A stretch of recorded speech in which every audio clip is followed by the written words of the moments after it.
does it entail this time? I don't know. They gave it to me a while ago and they said that you had to have this by Friday. So.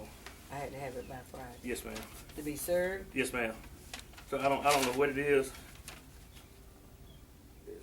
Okay. All righty. That's all I needed.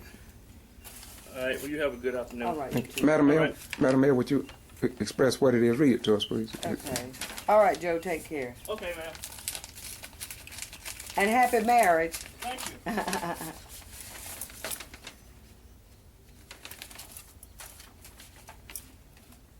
Dear Ms. Whipple-Lue, please find and close a copy of the proposed bill of indictment which the grand jury has instructed me to draw up against you. That will be presented to the February 2015 term of Wilkes County Grand Jury. You may have the right to appear before to make such a sworn statement as you desire at the conclusion of the presentation of the state's evidence, and the right to be present during the presentation of all evidence against you on the proposed indictment. If you intend to exercise this option, you or your attorney needs to let this office know immediately upon receipt of this letter. We can be reached in the office at 946-4300, extension 251. This matter is scheduled to go before the grand jury on Monday, July 6 at 9 o'clock in the grand jury room at Wilkes County Courthouse. Sincerely, Fredric D. Bright. Copy to Wayne B. Kendall. And are you familiar with what it really is? With what now? What is it really consistent of? Regarding Well, there it is. the state of Georgia versus Mayor Whipple-Lue making a false statement. And this is concerning Ms. Wells being Catherine allegedly Wells. hit. Okay. Yeah. Okay. Well, Madam Mayor, where do you think, I asked this attorney this on recently, but where do you think all this going in at? The question is, where is all this what now? Repeat your The question is, where do you think all this will end and when? When will it all end? I have no idea when it will all end, but the mere fact of the matter is left up to them. It will never end. They'll just keep coming and coming. They just refuse to accept the fact that I have been elected by the people to be the voice for the people, and the mere fact of the matter is the overall bottom line of this, the root of it all, is that they don't want this audit to be revealed. They know that that monies have been misappropriated, and they know this, but they don't want the people exposed.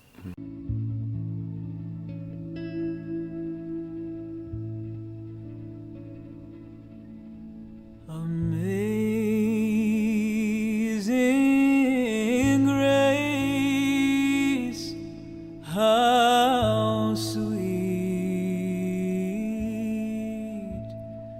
the sound.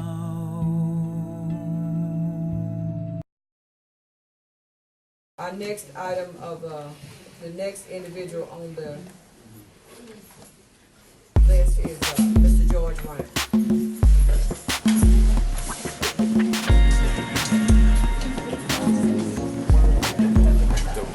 I've been wrecked across the desert in my bare feet, with no food or water, with nowhere to sleep. Been ridiculed and abused, wrongfully accused. What more can they do to me? What more can they do to me? I've been locked up with no.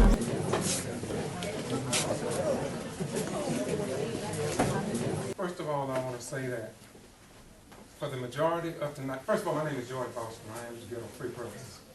And for the larger part of the night, I've been filmed by an individual in here. For what purposes, I have no idea, but I want everybody to understand something. I'm very controversial. I've been doing this since '75. Eric holds the Department of Justice. This will be on YouTube probably as well. Justice Department out of Atlanta and other agencies are aware of what I do. They're familiar with the threats on my life. And so if this individual's pictures show up some places, it will be because of what I didn't do, but what others who are concerned about George Boston Ryan. I'm throwing that out. That was not a part of what I'm going to say tonight, but I'm throwing that out. Okay.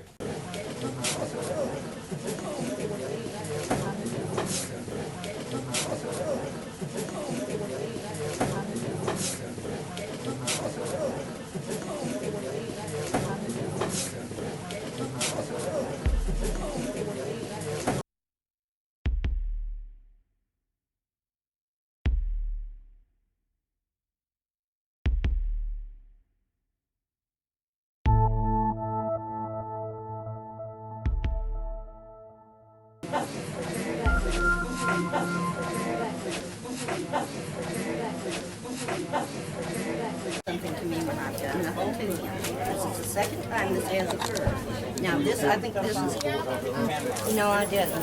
There were three times in one night when I went to across the street, people stepped on Odyssey. And this is only the third time I've been here in several months. Right there. Right there. He was, I can tell you what happened. Y'all stand back. Excuse me, Sean. He came right here with his video camera. She was coming out. I had to say, excuse me. Excuse me. He was holding the camera steadily on her, standing right here, would not even allow me to come through. I had to go and holler, excuse me, Roy. This is what happened. This is, Tommy, can you help me clear this? Everybody just needs to get so I can get it squared away. All right. Wait, can you help me clear this? Everybody needs to Come on, Marianne, up over there. Come on up over Madam there. Mayor, Madam Mayor, I was there. Madam Mayor. Oh, you was? Give me just a minute. Oh, okay. Don't say that. I know was you were there. Yes, I was. And I'm not afraid to Let's say step it. down now, but you tell me on camera what happened Right. down there, since you say I you was will. here. I was right there. No, Get him no. on camera, Let's step down Marianne. here by the city hall. Go I step will. over there. I will. Yes. This is the truth. Jude. Come on up in here now. Hold on, we crazy. No, they ain't right. No, he says they don't want to. Stop that.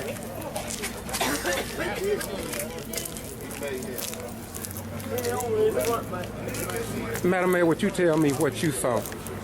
As I was proceeding to come out of the city annex door, this guy, the grenade guy, I don't know, I think it's grenade is what he said. The gentleman came up with his camera as if he was planning something, pulled it out, had it in his hand, walked there at the middle where that number is 108, and Ms. Well came out talking to me, and he interrupted her and had the camera on her. Okay, had the camera up on her, and she asked him to move the camera, and he wouldn't.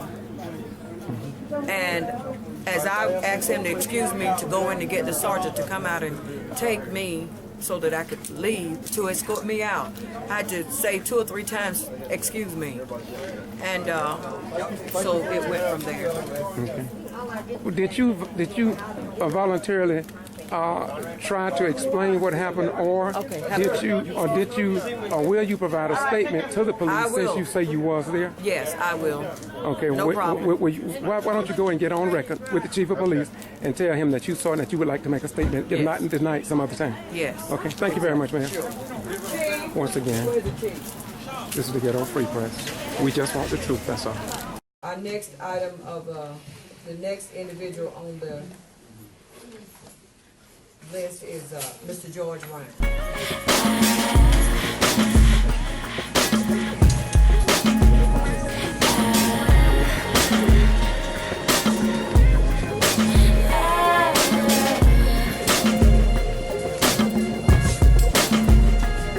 They took the heart you beat with and they tore it down. They threw your dignity on the ground. Left you afraid and alone. The truth is still unknown. What more can they do to you? What more can they do to you?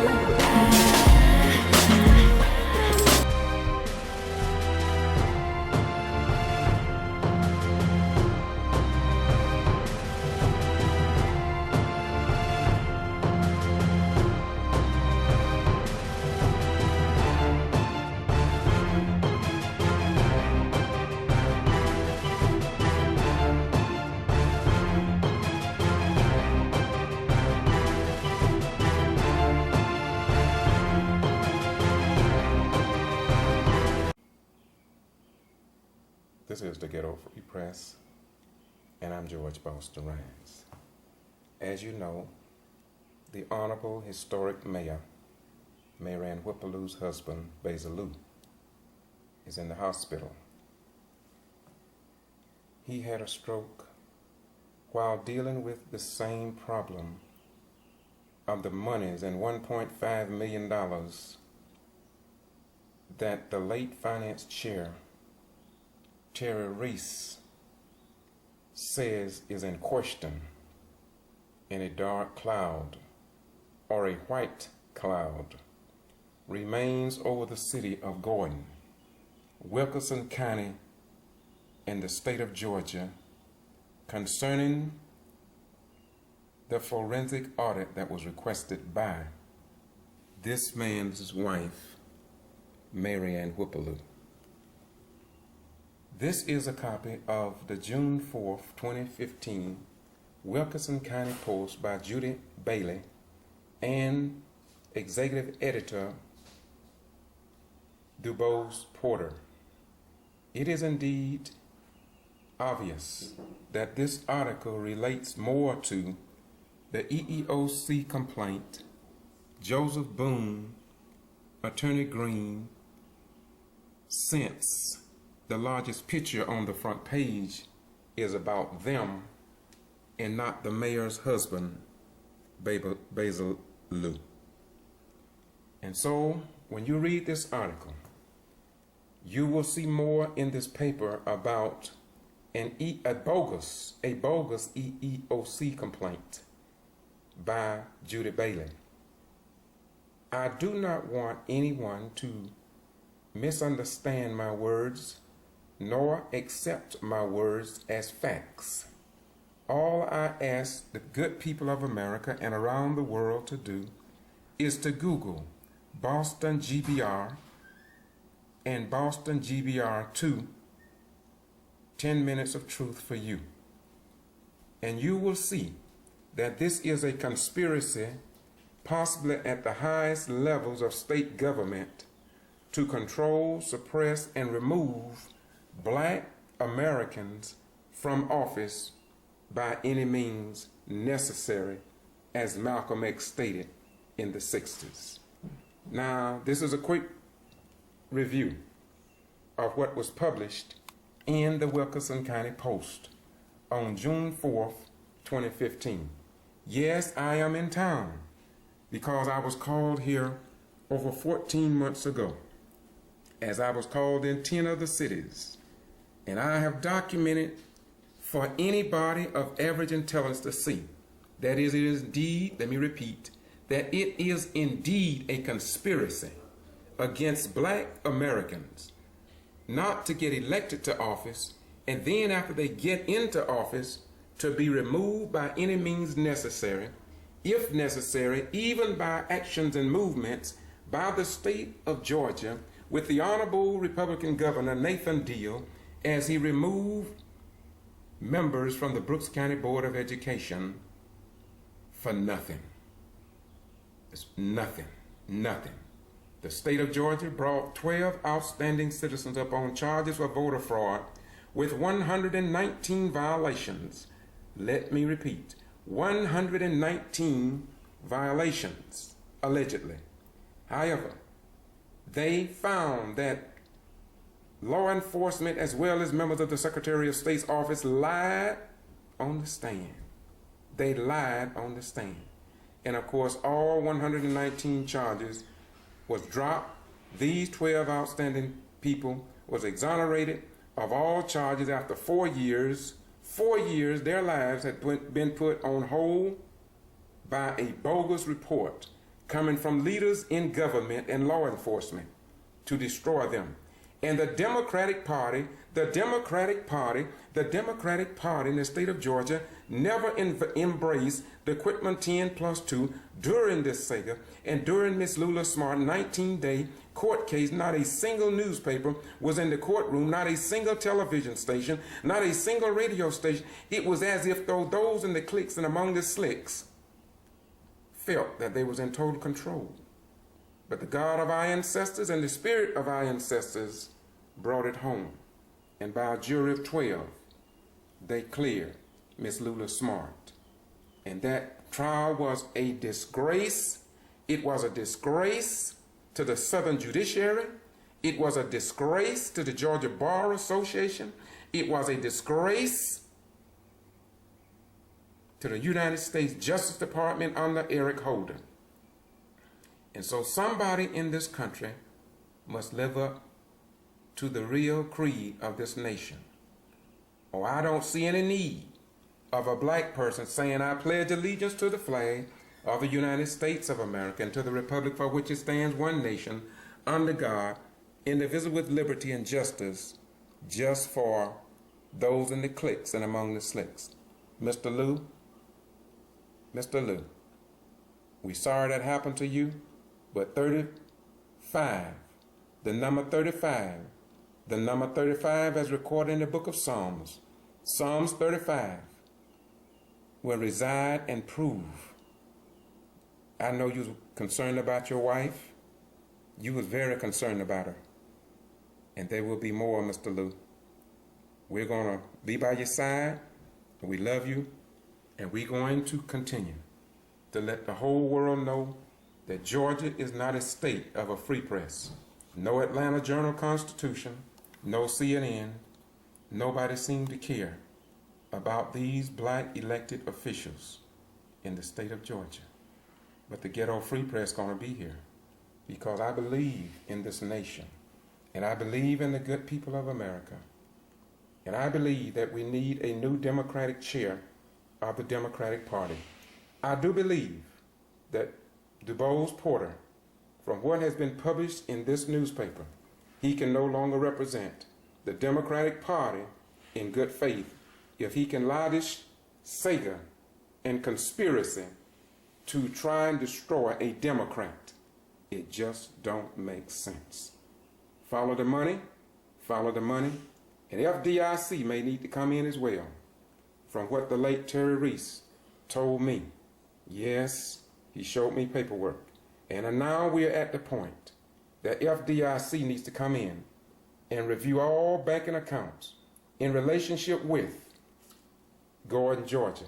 Since the Georgia Bureau of Investigation, let me repeat, since the Georgia Bureau of Investigation has not come, the state of Georgia, GMA, nobody seems to care. But people are suffering in this little small town as they are suffering in 10 others. And in the United States of America, there is no news media outlet that will tell the truth and free these people from those who are in the clique and among the slicks. All Terry Reese wanted was a forensic audit. He wanted the money to be accounted for. And he said to me many times, George, no, he didn't call me George. He said, Mr. G, these crooks need to be in jail. The late Terry Reese said to me many times, George, these crooks need to be in jail. This is the Ghetto Free Press. And I'm George Boston Rhymes. I served 21 years in the United States Armed Forces to fight against both foreign and domestic enemies. And now it seems that the enemies is right here in the homeland of the United States of America. And we who have served our nation, we cannot be quiet. The Ghetto Free Press.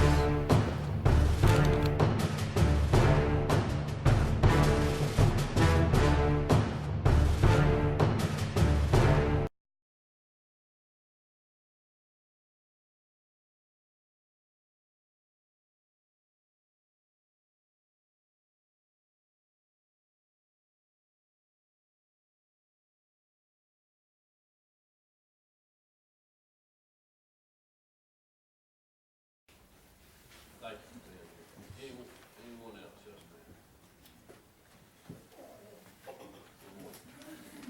I am $0, and my address is 58 East Grand Street, Post Office Box 75, Lake Ridge, Georgia 31055. And I have been cited for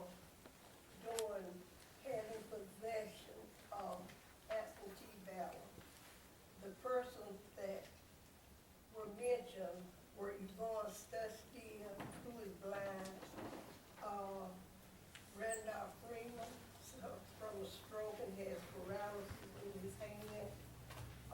Brady Hamilton is blind, and Johnny Fuller. Okay, I assisted these persons. I also signed these absentee ballots that I assisted them. Yvonne Stuskey is always making an attempt to write her name. I have her finger, a piece of paper, and put it on the line. And then she signed and up and down. But I signed my name that I assisted her, and I wrote on there the reason that because of blindness. And so when the investigator came, she said that they had her to write her name. She said she wrote it and like she write it whenever she was doing her absentee ballot. I assisted her because she could not see how to mark the candidates. And I signed my name that I assisted her, and each time. On Grady Hamilton, the same thing transpired. He said that he could sign his name, but he could not make the choice of the candidates because of blindness. He signed his name, but I signed my name that I assisted him. And then on Randolph Freeman, this is something like a relative, because my son has been with his sister 37 years. He had a stroke, and I'm almost like his caretaker. I go to visit him several times a week. He had someone has to place him in the bed at night and help him in the morning. I take meals to him, and then on Sunday, along with 12 other people, I pick him and take to him. But he has paralysis in his hand, and he cannot write. He cannot even understand his handwriting. When I registered him to vote, I signed that I registered him because he couldn't understand his handwriting. So I filled in his candidate. He told me who he wanted to vote for. I filled in his candidate. Then I assigned my name that I assisted him. He moved from one apartment to another. I had to do a registration form because to change the address.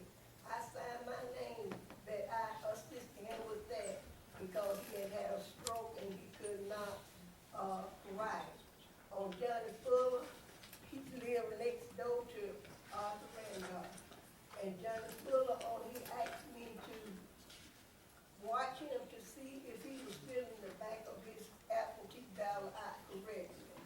He said he had filled out one time before and they threw it out, said it wasn't complete. I did not put my hand on his ballot.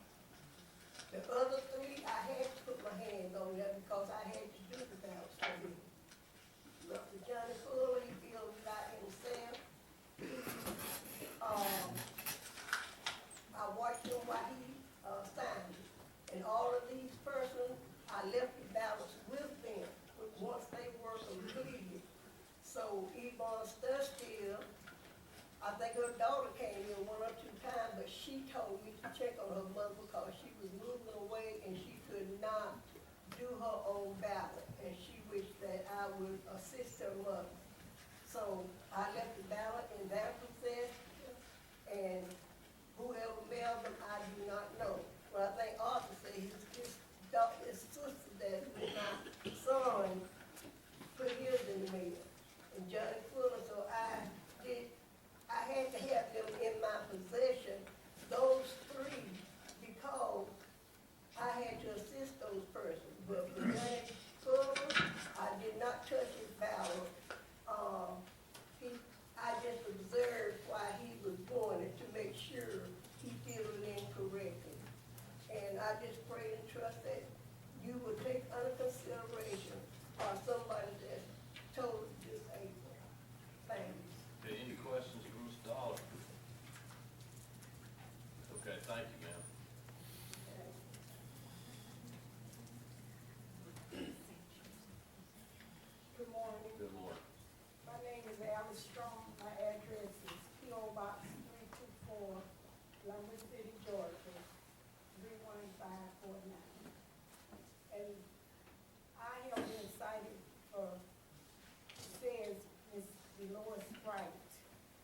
said I took her ballot, and she did not require any help.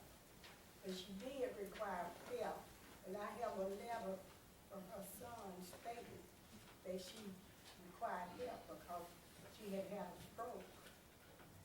And also, she was housebound. She's an avid voter, but she couldn't get to the poll because she has a motor wheelchair, and it was torn up at the time. And I was asked to go and help her vote. But the only thing I did, she did her own marking on her ballot. But I signed the oath that I assisted her and filled out the back of the oath with her information. And I have this letter from her son. We have a motion to accept the letter. So, second. I've got a motion to second. All in favor, signify by saying aye. Aye. All opposed, same sign. That motion carries. And you just hand that to Mr. Carter.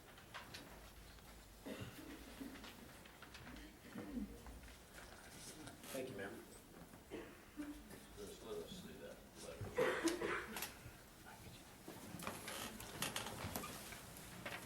All right, Ms. Strong, do you have anything else you'd like to add? But no, sir, because that was the only one. I did not receive a letter from the election board, but I saw someone else's letter, and I saw my name was on there, so I decided to come and to let you know what So happened. you're saying that you did not receive notice of this hearing? No, sir, I did Okay. not. Any questions for Ms. Strong? Okay, thank you. And, but also if I may,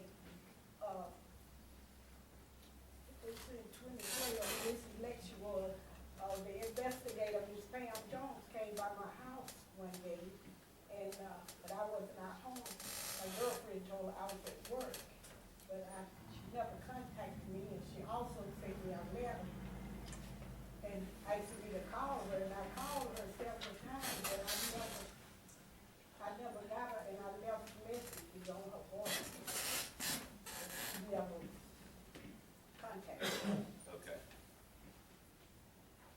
Thank you.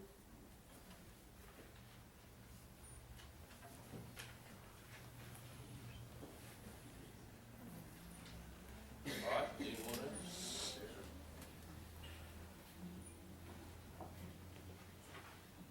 My name is Chris Stevens. My address, 16 Mimosa Lane, McCray, Georgia, 31055. And I serve as the sheriff of Delaware County. Mr. Secretary, I have a folder that has the letters that you just got a copy of, along with some other sworn affidavits. What you have is a sworn affidavit. With your permission, I'll approach and give the board. We have a motion to accept the documents from the sheriff. So moved.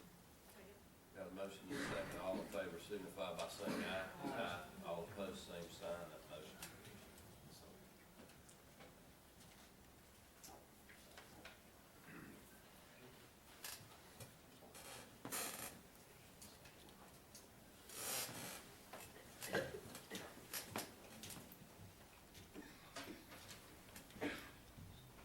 Appreciate the opportunity to come before this honorable board. I don't represent any particular person here, but after I looked into the facts involving the investigation of this case, I felt it my duty to come and speak to the board.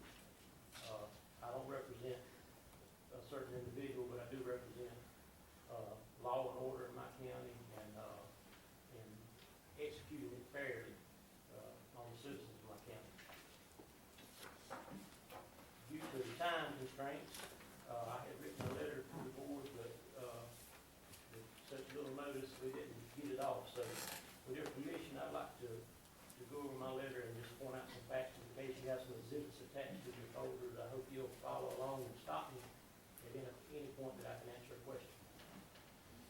I will say also that the Secretary of State's office, the Investigations Division, has some of the most competent investigators in the state of Georgia.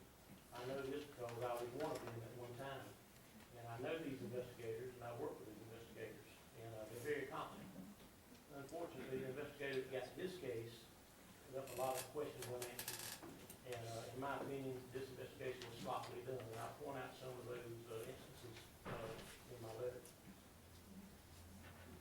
my understanding that several citizens of Delaware County have matters pending before this body.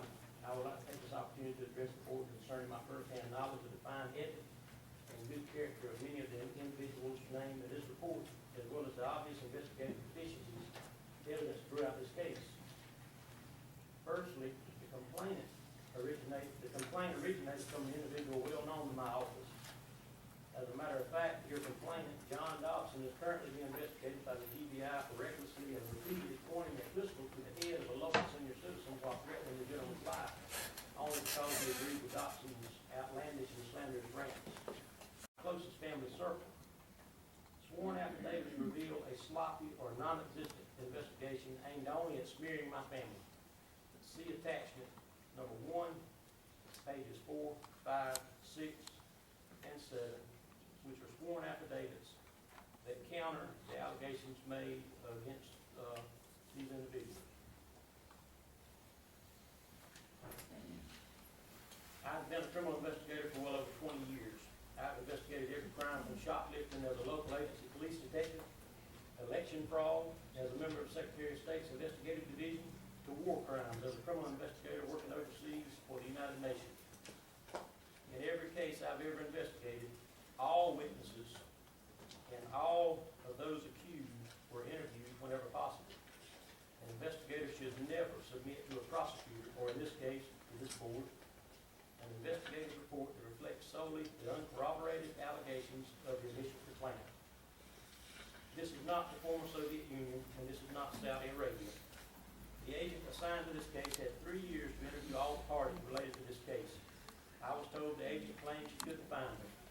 I was told the agent insinuated that many of the individuals mentioned in her report avoided her attempt to interview them. This is simply not the case. These people are honest and forthright in all of their affairs. They are definitely not the felons this investigator has accused them of being. After casually investigating this case for 3 long years, the respondents were notified they were being accused of committing various felonies by Chief Investigator Chris Harvey, and their case will be brought before the board in 30 days. I, as Sheriff of Delaware County, was contacted by several of these little old ladies and gentlemen named in the report. Many of these individuals are some of the dearest and sweetest elders of our community, hard-working, honest, tax-paying citizens who came up through the Great Depression and fought in our wars. Some are still involved in serving their communities in some way. They are proud Georgians who up until this time believed in our system. They believed in our election process. One 92-year-old widower, a World War II veteran, often boasted proudly to his family and friends that he has voted in every election since he was 18 years old. This same gentleman told me that he will never vote again because of this ridiculous accusation against his 65-year-old daughter, a retired school teacher, widow, and loving grandmother who has never had even the slightest encounter with law enforcement. Another, Mr. Henry Carnes, a 75-year-old respondent who is also a pillar of our community, stated in his sworn affidavit, "I doubt I will ever vote again based on how this investigation has been handled. It's just not worth the hassle." You can see his statement on attachment 1, page 2. As a trained career investigator and at the request of some of the respondents, I read through the investigative findings regarding this case. I quickly realized that there was absolutely no evidence of criminal intent or fraudulent acts, but what appeared to be only minor errors in filling out the absentee ballot envelopes. I also felt compassion for these senior citizens because most are not physically or financially able to defend themselves before this board. I personally hired a private investigations firm to locate and interview the witnesses in this case and to obtain sworn affidavits from them. I merely provided the investigative firm the names of the respondents and witnesses and a copy of the complaint. Promptly, in the course of 2 afternoons, these witnesses and respondents were interviewed and sworn affidavits were obtained. The private investigation revealed that the first time many of the respondents were notified of these accusations was when they received notice from Chief Chris Harvey less than 30 days before the hearings. It also revealed that at least some of the respondents repeatedly reached out to the investigating agent after her card was left on their door and left messages but never being contacted back. At least one lady, Mrs. Carnes, a 71-year-old lady, see attachment 1, page 3, reported that she recently contacted Chris Harvey directly. The respondents and witnesses in this case obviously did not elude investigators, but several factors responsible for any errors that may have been detected by the state's investigator in this case. However, even the slightest insinuation of criminal intent and or fraud is grossly unjustified and not supported by the facts. At best, many of the scenarios described in the investigator's report can be attributed to common errors and innocent mistakes. Mistakes such as poll worker did not check the box that an elector's driver's license was inspected 33 times countywide. Out of 35 ballots cast, that's not bad. Elector did not fill in the blank for the street address, 18 counts countywide. Elector signed their name in the wrong line, 1 count. Poll worker did not check the box that elector was physically disabled, 10 counts. These and similar violations go on and on to equal some 162 counts. I think this board would agree that the fine print regarding the oaths on the absentee ballot is very tiny at 1/16 of an inch. You can see an attached sign. The oath of person assisting elector states that only if the person assisted in marking such elector's absentee ballot are they required to sign the oath. Obviously, the investigator assigned to this case also had trouble reading the fine print, as many of those accused of committing a felony by not signing the oath had not assisted in marking the elector's ballot. They may have assisted in filling out the oath of the elector and are assisted in addressing the envelope properly. But in those cases, signing the oath of a person assisting elector is not required. However, if an investigator were to ask an elderly elector or if anyone helped them fill out their ballot, of course they'll say yes, because in their mind they did have help with their ballot. The help was in filling out the oath and address correctly, and maybe applying postage for it. When the private investigator specified to witnesses using exhibits to demonstrate what is considered assistance with their ballots, they quickly clarified their answers, and not one of the witnesses interviewed thus far has corroborated any of the accusations of wrongdoing. We also had a new and at that time inexperienced registrar who had a lot to learn rather quickly. She was in constant communication with the Secretary of State's office staff as she navigated her first election, nervously trying to do everything just right. I'm sure she probably made a few mistakes, but after this horrible experience, she will probably seek other employment. There is not one single element of this case that rises to the level of election fraud. There's not one single element that can support any claim of an elector not freely voting for the candidate of their choice. There's not one single element to support any claim of an eligible voter not being allowed to cast their vote. There's not one single element to support political corruption in our county. I would bet that if the state investigators scrutinized any county election in this state as closely and as for long as they have scrutinized ours, they would find a similar number of these mistakes and probably more. People are not perfect, and temporary employees who may work one election day every few years are bound to err. But as long as they err on the side of not denying a single eligible voter to cast their ballot, we have accomplished our goal as a free democracy. I feel it's very unfortunate that innocent, law-abiding Georgians can be dragged before this board and accused of committing felonies when a fair and competent investigation has not been completed. These matters will forever be a part of the public record, and these good and proud members of our community will forever be shamed and ridiculed for being undeservingly accused of criminal behavior by having their names attached to this report. I am hopeful that members of this board, Secretary along with our legislators, will explore measures that might prevent other Georgians from suffering through such an embarrassing ordeal in the future. Best regards. Attached to my letter, you'll find several sworn affidavits that clarify and contradict the information that you've been presented by Investigator Hardy and his report. Sworn affidavit can stand up in any court of law anywhere. To give you an analogy of what has happened here is we had a gentleman, we're known for our big deer and world record bass in my part of the state. This gentleman lured an investigation down here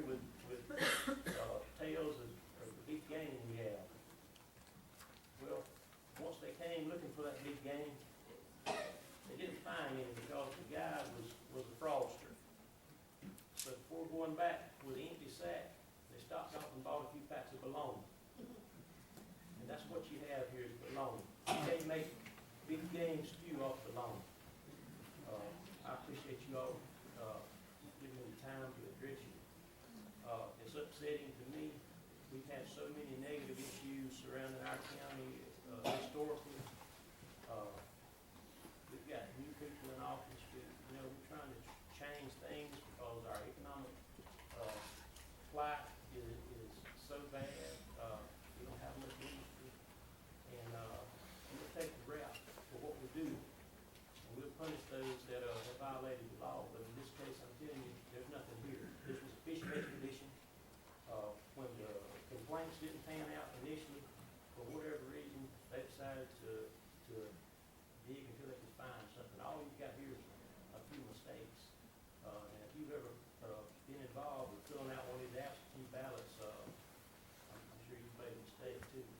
But I hope the board will consider the evidence that I presented.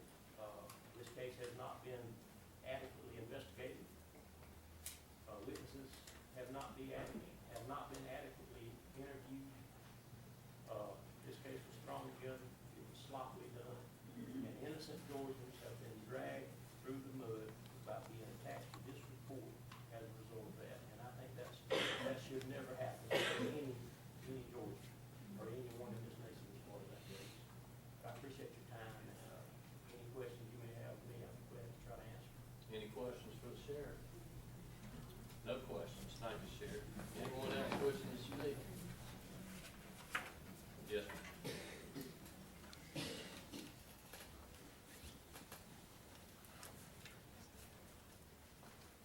Good morning. My name is Linda Floyd. My address, 180 Spalding Drive, Mayberry, Georgia. I also received a letter. I didn't understand it, but they said that I assist Mr. Albert McCray and it was May Mack. During that year, for as I can remember, if I assist anyone with their ballot, I would sign my name. I can't remember back in 2012. I just wanted to come and say, if I assist someone, I did sign my name.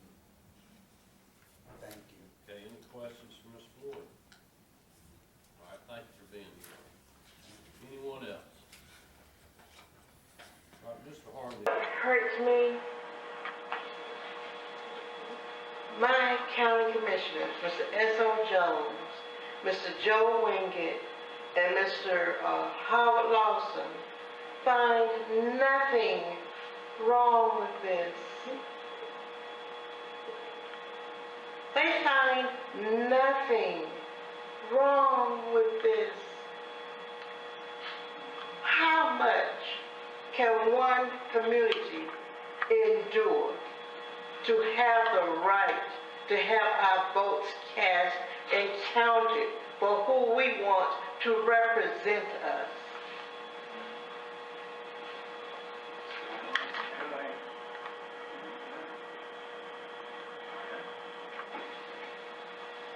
Anybody else wants to bring up anything else? Anyone else? All right, Mr. Harley. Yes, sir. Mr. Secretary, could I respond to the sheriff's comments? Yeah, I'm gonna let you do that. I got a question for you. Yes, sir. We had one, I'm trying to find my notes here. We had one person that said that they weren't noticed. Yes, sir. Do we have record of sending the notice? We do. We've got, we scan all the notices that we send out before we do. I don't have all those copies with me, but we can certainly correct, or we can certainly verify that a letter was sent. You know, whether it's a good address or somebody has changed or it gets lost in the mail, but we can verify every respondent has sent a notice. Yeah, I just want to make sure that it's clear that we did notice. Yes, sir. The individuals, so they could be here this morning to give us their side of the story. So, yes, sir. Yes. If I may respond to Sheriff Steverson, I think I think I understand Sheriff Stevenson's passion. However, I think his argument proves our point and discredits his own point. His basis seems to be that these are all good people and that the complainant is a nut, I guess, to paraphrase what he said. And we shouldn't have considered the allegations of a nut, and we should have known better, and we should have somehow made some sort of subjective analysis that, well, this person is making a complaint, and we should have known that he was crazy and not done anything about it. Instead, what we did is we took the complaints from this person, and we don't know anybody in Telfair County, whether they're, unhinged or they have an agenda. Mr. Steverson made a complaint also that we investigated. We investigated the initial allegation about absentee ballots. How you investigate absentee ballot fraud is if there are specific people that are alleged to have had their ballot taken, you go talk to as many of those people as you can. If those names don't come up, you've got two choices. You can either say, sorry, nothing we can do here, or you take the extra additional and very time-consuming step of getting copies of all the absentee ballot applications, copies of the absentee ballot envelopes, going through them individually, identifying voters who have some type of discrepancy, randomly interviewing voters. Now, he indicated that we sort of randomly selected the people to interview. We did not. We randomly selected absentee voters, and we interviewed them, in many cases on tape, with an standard interview form, with experienced law enforcement investigators, and I would certainly dispute the allegation that Investigator Jones is anything but a top-notch investigator. She is one of our best investigators, and I would stand behind her 100%. But we interviewed these individuals. From these individual interviews of the voters is where we got the names of people that had supposedly assisted them. And contrary to Sheriff Stevenson's understanding, filling out an absentee ballot envelope oath of elector is assisting under the law. So if somebody fills out an absentee ballot envelope, they are assisting the voter. He indicated that was not a violation of the code. I put to the board that it is, and that the board has always upheld that it is. The fact that the names of the people assisting came back to the investigators, and we went and made contact with as many of those people as we can, and again, over 45 interviews, letters sent to people. Yes, there were some people that we were not able to contact, and people that didn't respond, and opportunities that might have been missed to indicate. But anybody, by any objective standard, looking at what we did, can say that we did exactly the opposite of what Sheriff Steverson suggested, that we went out to tar and feather somebody or to brand somebody's name. We followed the evidence regardless of who was involved. As a matter of fact, it was, I think, 2 days ago that when Sheriff Steverson contacted our office, I didn't even realize that one of the respondents was Sheriff Stevenson's mother. There's no specific indication that that's the case. And I called the investigator and said, hey, in going over this case and getting ready, I see there's some connection, there's some mention. Is that person a respondent? And the investigator said, yes, it's this person. So there was no attempt to brand anybody. There was no attempt to go after anybody. We simply followed the voters who related their experiences with absentee ballots and led us back to the individuals that assisted them. So the fact that we followed the facts, and again, to say that we have somehow branded these people as felons, before this meeting today, the board will hear 25 to 30, 40 cases of individuals who are accused of doing the exact same thing that these individuals are doing. No specific recommendation has been made, nor will be made, that any of these people are handled any differently than any other people in the same circumstance. And I think the board would recognize that that's the case. If somebody illegally possesses an absentee ballot, the board has had a very long-standing practice of generally binding those people to the AG's office. The board can certainly vary from that if they want, and I don't need to tell the board what they can do. But I understand his passion, and I understand that it's unfortunate that people that presumably have good intentions, and I have no reason to believe that any of these individuals who spoke had the intention of doing anything wrong, but the fact is, in some cases, they didn't sign as assisting. When they may think they did. We've got copies where they did not sign as assisting.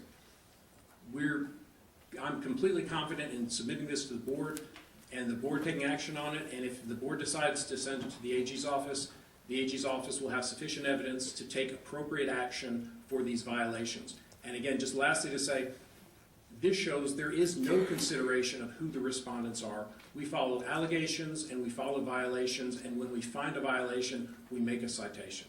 We've cited state senators, we've cited state representatives, we've cited candidates, we've cited family members. Any questions for Mr. Harvey? Mr. Harvey, look at the oath of a person assistant elector. Yes, sir. Carefully. It says that I've assisted the elector marking such elector's absentee ballot as such elector personally communicated such elector's preference to me. It doesn't say anything about filling out envelopes or putting addresses on envelopes. This is talking about assisting the elector in choosing the candidate, just like the sheriff is said. Now, you know, if the oath should say something else, then it needs to be amended on the form. But this just says that you're helping mark the ballot.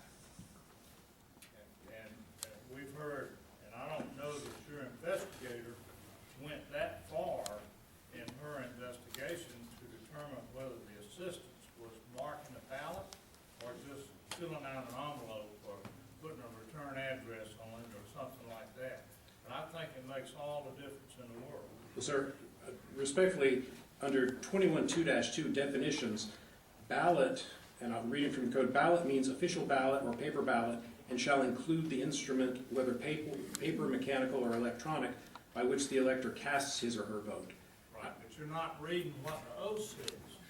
The oath says, it doesn't say anything about saying that you have to,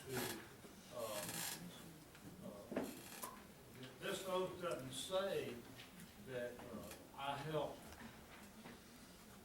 The oath says, another part of the ballot. Yes, sir. It says making the choice of the candidate the elector chooses. Now, Yes. if you didn't do that, you know, why would you sign this affidavit? Because it doesn't say I helped in any way with the ballot. well, it says ballot, and under the definition of ballot, the envelope counts as a ballot. Yeah, but you gotta look at what the oath says, not what the statute says. I understand, sir. And if the board, you know, wants to, you know, direct us to follow that, this is the standard that we've used for years, and we can certainly reconsider. I can talk with Mr. Willard if that's something we need to reconsider. I think if you look at the memorandum of interviews that we did, they do indicate in pretty great detail what the person did.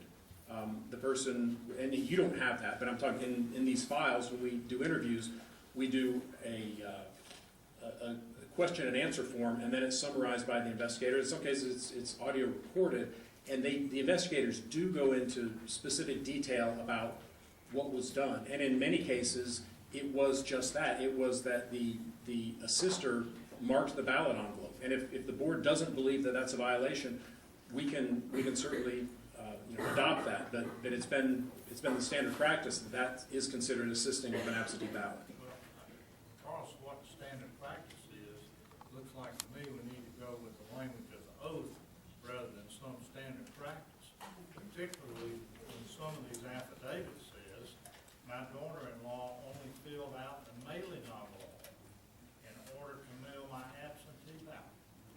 Doesn't say the daughter-in-law helped her select her candidate. That's right. And in some cases, that I helped select a candidate. and in some cases, I understand individuals have told us that they gave the ballot to one of these individuals, and now I'm hearing that the person has recanted and now is changing their story, which is something that would have to be determined at trial or determined witness credibility. I've not seen those affidavits, so I don't know what they say, but I had a call when Sheriff Stevenson said that Ms. Carnes called me. She called me, I think, Tuesday this week. She was interviewed in 2013, so she was interviewed. She may not have remembered being interviewed, but we've got a documented interview with her at the time.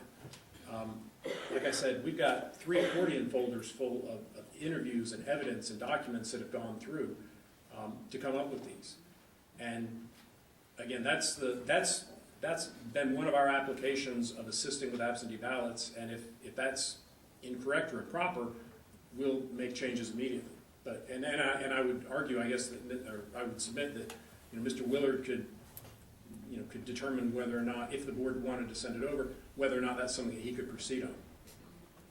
But the allegation that this was some kind of sloppy, haphazard witch hunt investigation is completely belied by the facts. I'm not saying that. I understand, sir.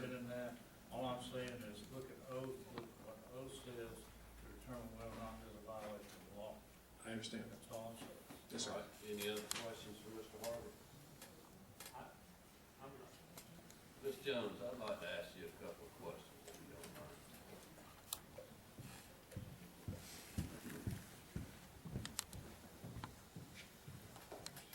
Just give us your name, address for the record.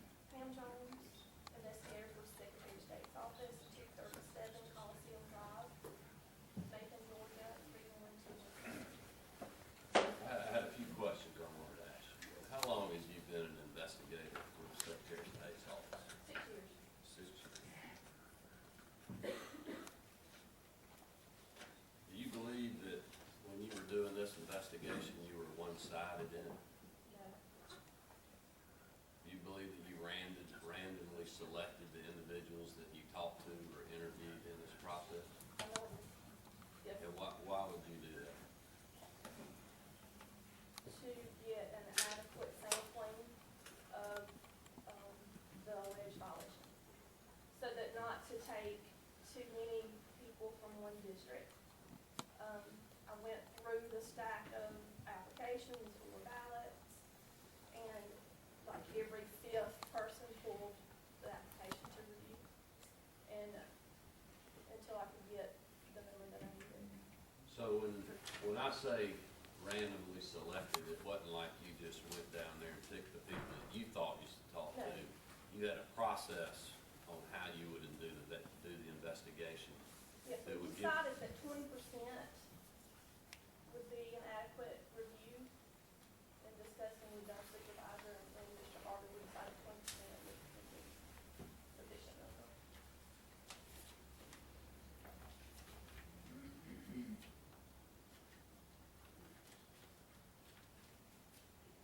Do you feel like anybody has been dragged through the mud on this investigation, or have you handled this like you've handled the other investigations that you've done in the 6 years that you've been working for? It's been handled exactly the same way. There's been numerous investigations regarding the same allegations, and we always handle them the same way. Could you tell us about how you went through the contacting process of the individuals that claimed that they were never contacted, that they were never talked to, that they called you back, left messages, and then you didn't call them back? Primarily, the initial contact is done in person if you can. This, the distance issue with us was a problem because we're almost 2 hours away. And time constraints, but I would initially try to make contact in person. If that wasn't possible, then I would research and try to get phone numbers. I contacted by phone and left messages. Some cases you can't leave a message, some cases the phone's been disconnected. And then last resort is to send a letter. And typically it's done by certified letter. We do have issues sometimes in getting our green cards back. Lost mail, we have a huge mail run here, so that's the case sometimes. So. Okay. Anybody else have any questions for Ms. Jones? When you interviewed these people, did you ask them exactly how they assisted the person with absentee ballot? Yes, sir. How many of them, or do your notes reflect which ones said that they assisted in selecting the candidate? I would have to review the MOIs because that's usually done as a collective number, because we've always treated assistance, including the ballot as well as the ballot, because it's considered one document. What's confusing here, it says your findings in your report just say that they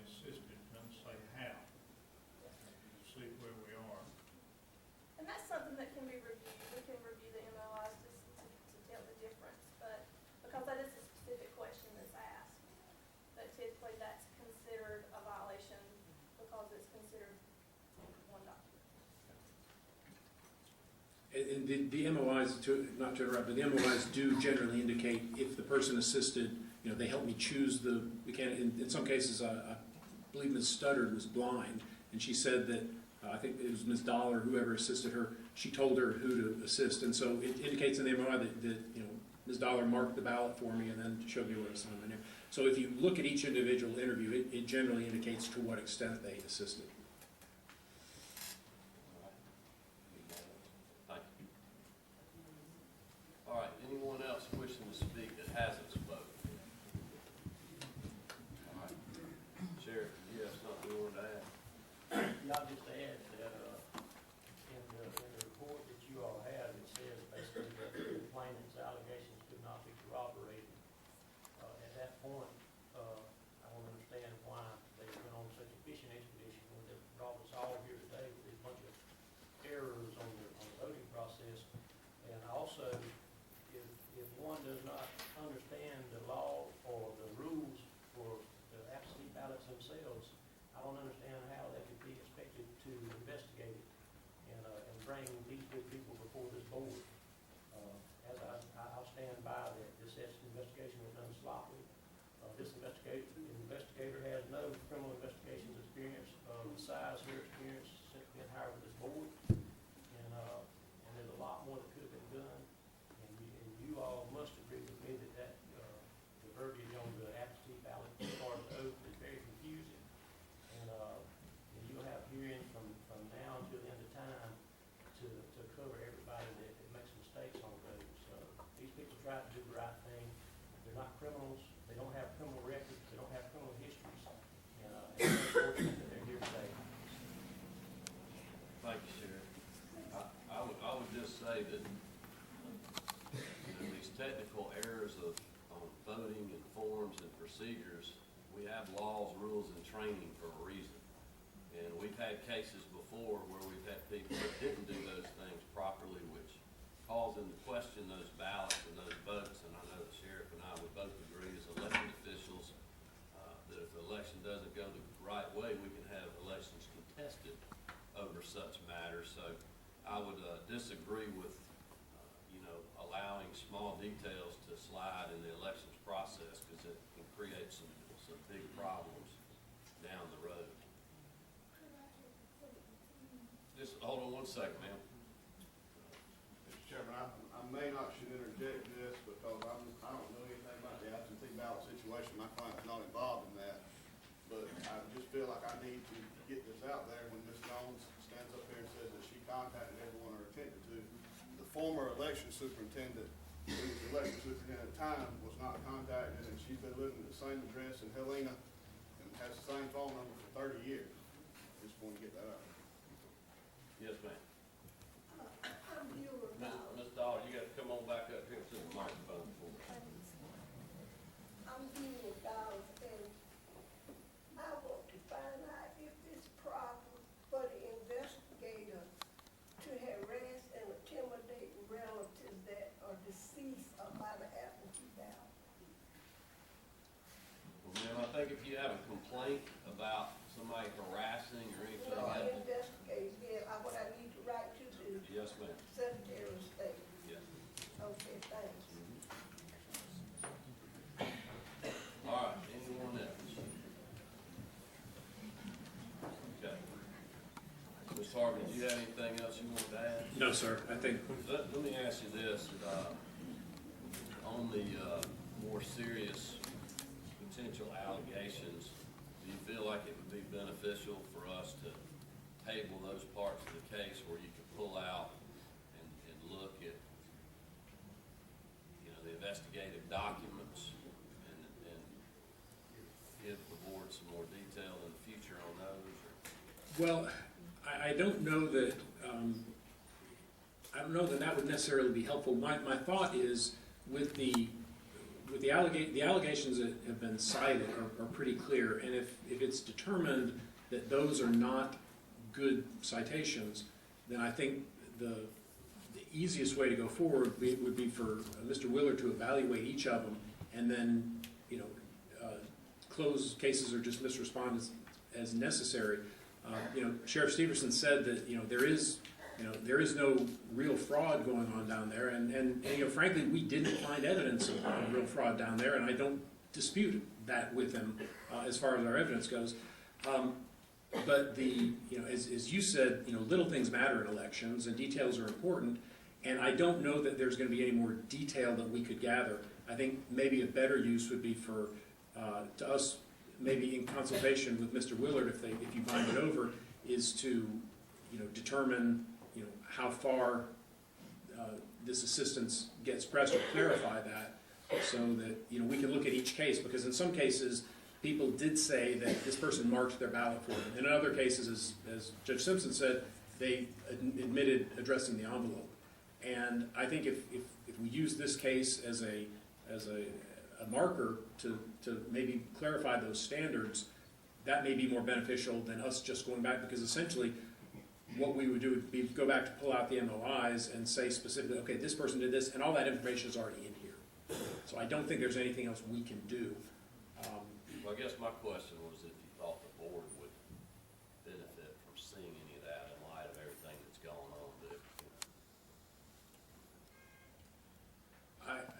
on. Certainly, I'll be happy to do anything the board wants.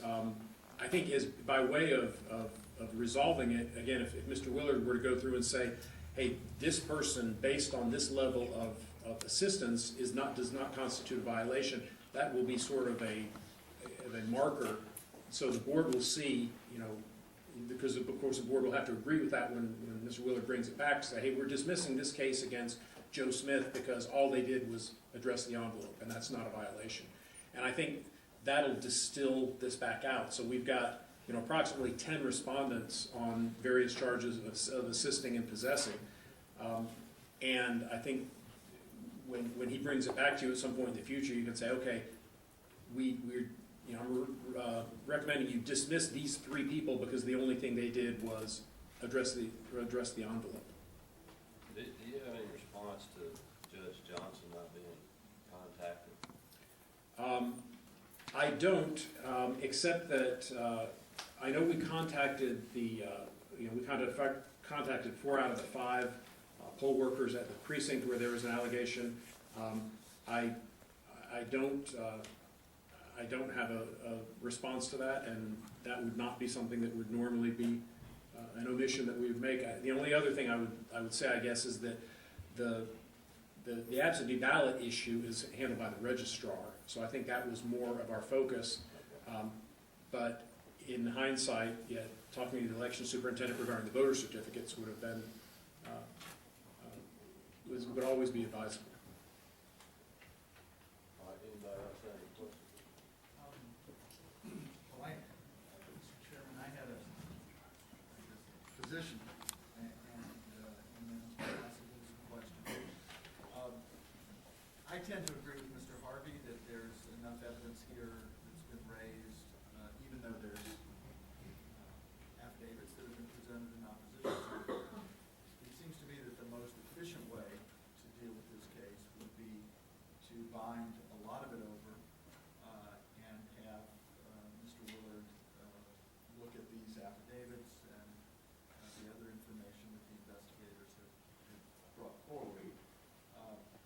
And there are a couple of things that I would like Mr. Willard, just speaking for myself, not the board, to a couple of issues to look at. One is the sufficiency and the issue of the oath on the envelope, and whether, as Judge Simpson has raised, whether that's a violation. And that's the main thing.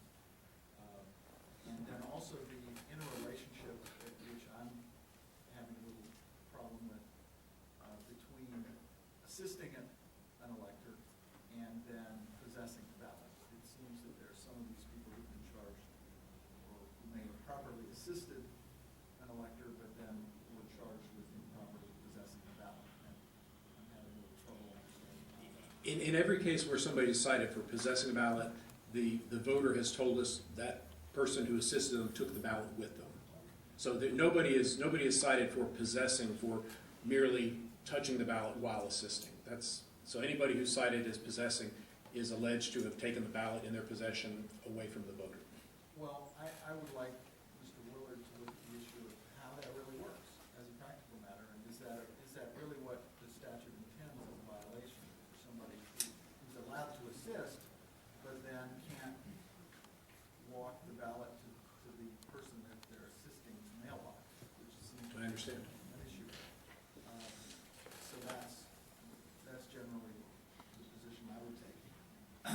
It may be that there are a couple of these people and issues, as Mr. Harvey has suggested, that could be dismissed at this point, and I'd be happy to look at those.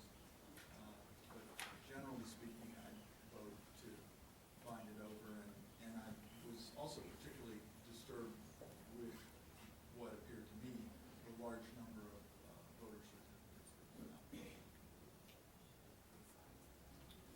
Anybody else? I'd just like to say, I think the absentee ballot area is the one area that we have to be very, very careful about looking at. We need to look at it under a microscope, because that's where fraud is the easiest to perform, and it's the easiest to affect the outcome of elections. That is an area where voters are most vulnerable. That's an area where it's easier to commit a voter fraud than anywhere else. And I think we need to be especially careful in that regard.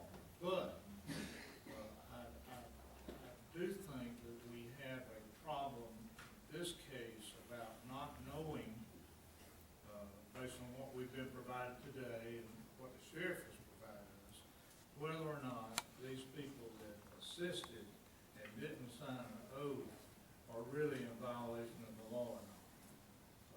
And without knowing specifically, in my mind, whether somebody helped an elector check a candidate or just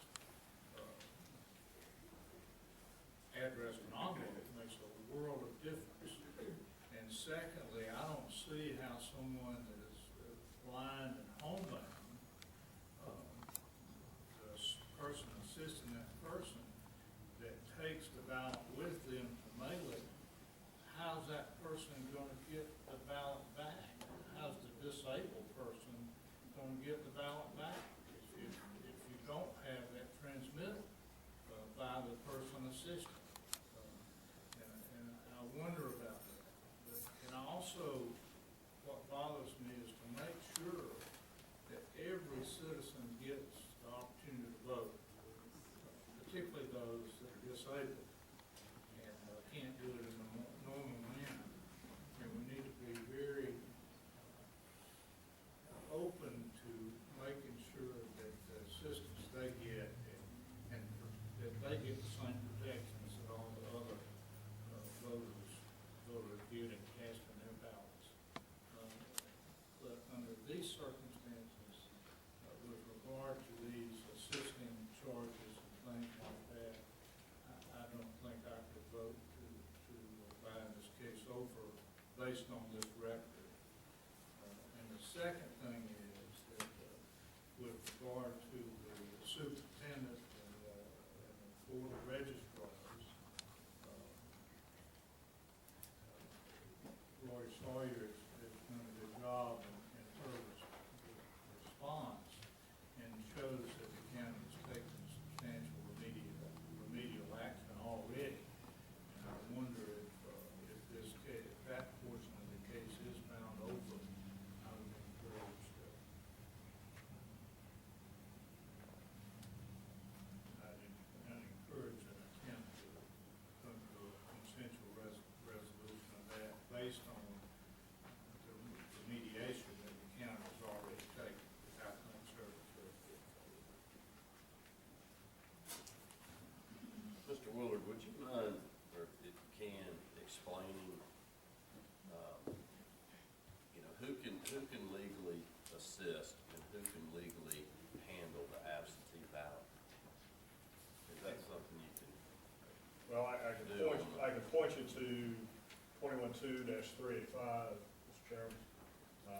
A physically disabled or illiterate voter may receive assistance in preparing the ballot. from any one of the following: an elector who lives in the same county, an attendant caregiver, or a person providing attendant care, a relative, defined as a mother, father, grandparent, aunt, uncle, brother, sister, spouse, son, daughter, niece, nephew, grandchild, son-in-law, daughter-in-law, mother-in-law, father-in-law, brother-in-law, or sister-in-law of the disabled or illiterate elector. That's who can provide them with assistance in the ballot. I will confess, Mr. Chairman, this is the first time I've ever seen a case in my representation of the board where we've dealt with, they're not telling them who to pick, or they're not helping them write who to pick. There's some allegations that they just filled out return address. And I was talking to Mr. Harvey during the presentation, and while Simpson raised the issue of the oath, that is corroborated by how the General Assembly has defined 385B, where they distinguish a person assisting them in completing the ballot, and then they mark that assistance on the envelope. So the General Assembly has bifurcated the terms and refers to a ballot, and then refers to the envelope that you execute the oath on. So I think the General Assembly has, whether you argue it's through omission or what, has said it is not assisting an elector if you're making a mark on the envelope. You are not assisting them with the ballot. I think that's clear on both the language of the oath as well as in 385B. Now, I think you also asked, and Mr. Worley had alluded to it earlier, who can actually possess the ballot. And, Mr. Chairman, I've had some colloquial conversations with representatives from your office.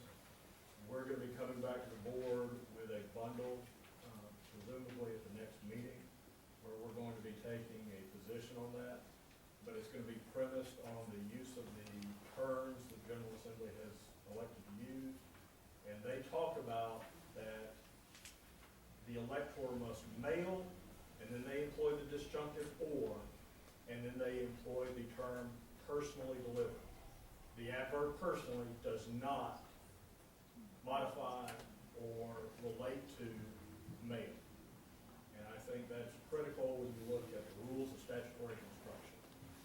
And so I think the General Assembly has actually taken care of the issue of how a disabled voter or an illiterate voter actually as well gets their ballot back to election officials. And that is, they have not restricted mail to include the term personally. But like I said, we do not have those cases from our office. With a recommendation back to you, but I think that's going to be where our advice is going. Well, I mean, I guess my question to that would be, is in the past, we've had people that have maybe not filled the ballot out, but they have taken bundles of, 50 absentee ballots and mailed them, and we've cited them and, come to a consent order with them that they violated the law being in possession. I understand, Mr. Chairman. That's why I'm not saying that as a matter of law, I'm telling you today, you can't bind these cases over. I'm just saying that this is probably going to be a full and vigorous conversation with the board at a point in the future. But the General Assembly has employed specific terms. And I have talked to Ms. Brumbaugh when she was with our office, and then when she left our office and was working on legislation about this issue. She's been cognizant of this fact. And the General Assembly is considered to have known what it meant when it used the adverb personally to modify only one of those words. Well, I think, at the end of the day, we've got the law and the state election board rules that we, have to have them followed and we have to enforce. And one thing I think that I've seen, I know in the 5+ years that I've been chairing this board, is that we've been very consistent on how we handle these type things. And I think that's good for us as a board. I think it's good for the elections officials, and I think it's good for the public as far as us having secure, accessible, and fair elections. And when we start kind of picking and choosing how we're going to do that, I think can get us into some trouble down the road. All right, anybody else got anything? I did want to say one thing, just to be clear on the record.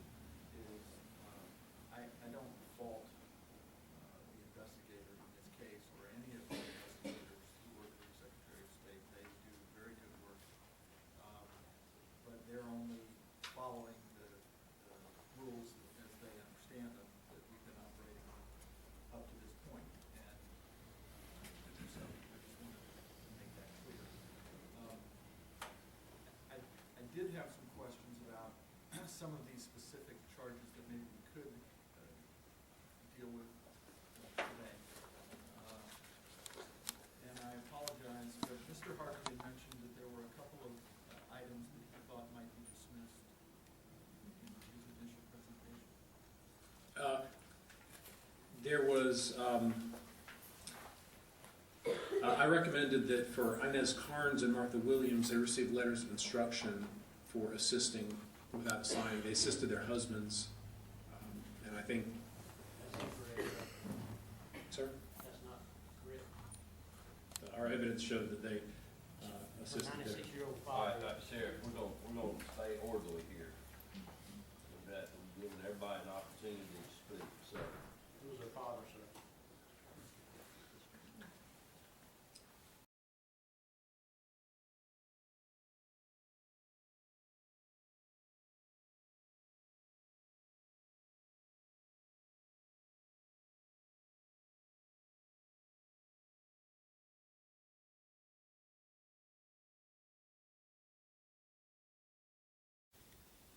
Today is May the 18th, 2015.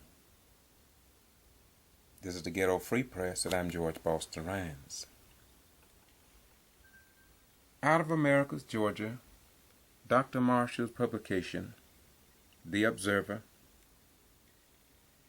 is perhaps an example of why black African Americans can no longer rely on white dominated journalists, owners, and newspapers and television stations to report the news in the black African American communities. As you know, the South Georgia area, the Whitman Free Press, and Valdosta Daily Times, along with other South Georgia and North Florida newspapers, seems to get it wrong or not get it at all. You know, we had the Madison 9 that was brought up on charges of alleged voter fraud and mishandling of absentee ballots, as well as the Quitman 10+2. Well, my question to the people of Georgia and around the nation: did you see an article or publication of this magnitude as Dr. Marshall out of Americus, Georgia, wherein he highlighted the most honorable, outstanding citizens in Brooks County, Georgia, who was brought up on a total of 119 alleged voter fraud charges? Their case lasted 4 years. And after 4 years, only one of them was brought to court. Miss Lula Smart had 3 trials. The first one was a mistrial. The second was a mistrial. The third one, they dropped all 30 to 40 charges originally filed against her. They dropped all charges by the Georgia Bureau of Investigations, who orchestrated this fiasco, the Secretary of State's office, and others, including the District Attorney David Miller, Assistant Attorney Brad Shealy, as was brought out in the courtroom in Brooks County. The case of Lula Smart consisted of 19 days of trial in the third trial, and not a single, let me repeat, not a single newspaper was in the house. Not a single television station.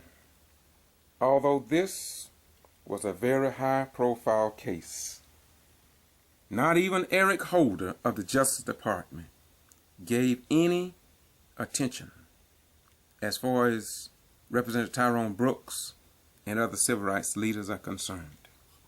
So I just want to highlight this to you and let you know that we are grateful to Dr. Marshall and the American Observer, who reported what others would not.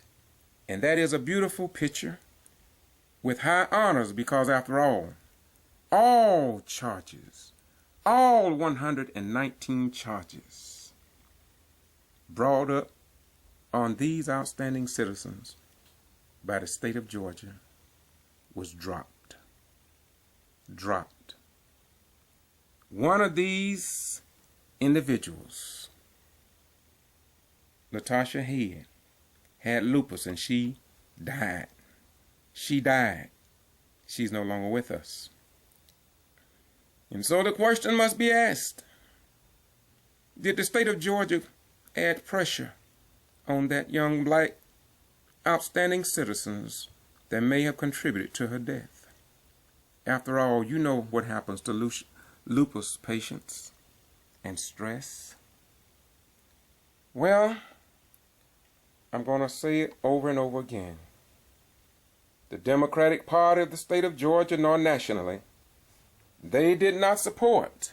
They did not come and give credence to these outstanding citizens. Many of them are college degrees. 2 of them have the PhDs as if though they are criminals, outright criminals. That's the way they posted them in the newspapers and television stations around the United States of America. So I guess Pastor Avery said it best. G.B.R. agents lied on the stand. Secretary of State's office lied on the stand. The registrar who took ballots home, nothing happened to her. And have set a dangerous precedent that all registrars, let me repeat, that a dangerous precedent that all registrars in the state of Georgia can now take ballots home or to their recreational resort areas or overseas and process them and discard the ones maybe they don't want processed. And the Secretary of State, Brian P. Kemp, the governor of the state of Georgia, Nathan Deal, Eric Holder, Department of Justice, apparently saw nothing wrong with that, because as far as we know, nothing was done to correct that mishandling of absentee ballots. So now we want to see if that case will come to court, or if the postal clerk, John Boone, that lied on the stand, G.B.R. agent Braswell, according to Lula Smart, the attorney, and the jury findings did not believe her. And so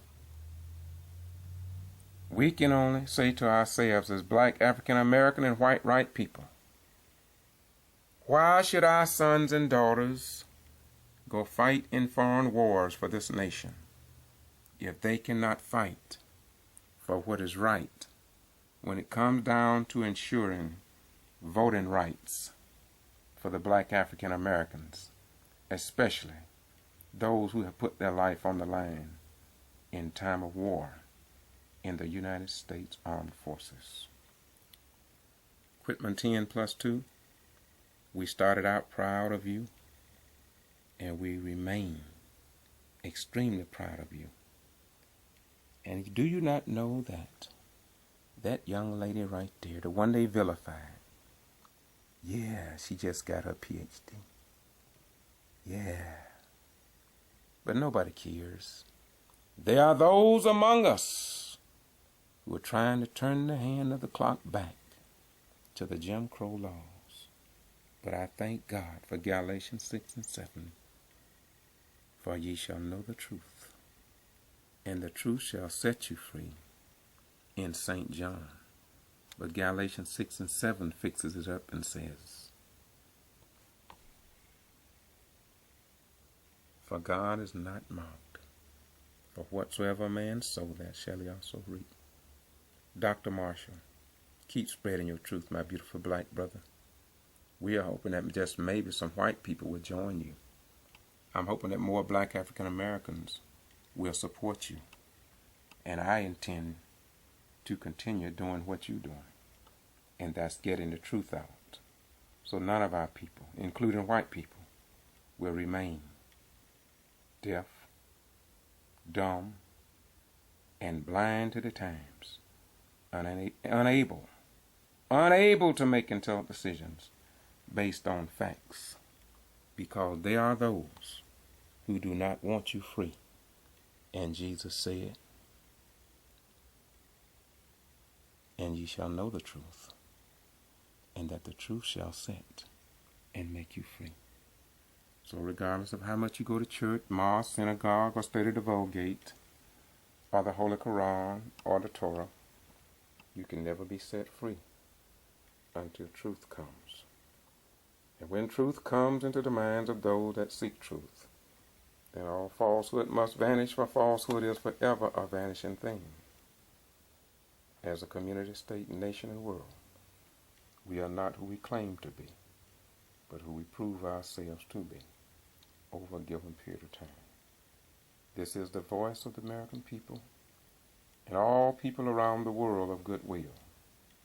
Peace be unto you, and remember, regardless how much you go to church and duplicate, imitate, and placate the religious leaders of yesterday, you cannot tell God, Jesus, Muhammad, Buddha, or anyone else that you are standing up for right when you refuse to stand up against the wrong.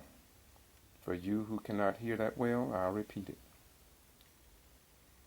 You cannot tell God that you stand up for right when you refuse to stand up against the wrong because you're scared as hell. Therefore, you fear man and what man may do to you when you should be fearing God, the one who can control the forces of nature and destroy certain nations of the world. This is the Ghetto Free Press. Again, Dr. Marshall, thank you for doing what you're doing in Americas, and thank you for educating me, because I need it. Bye-bye. We go.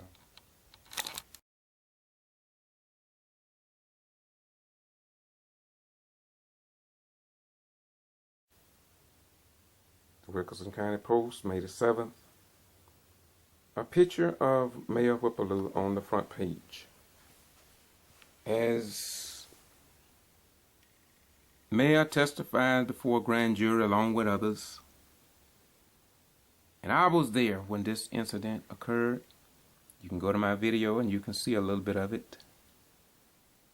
This is concerning Keith Grenade. Said he was struck by a elderly lady on a walker. Well, I said it once and I'll say it again.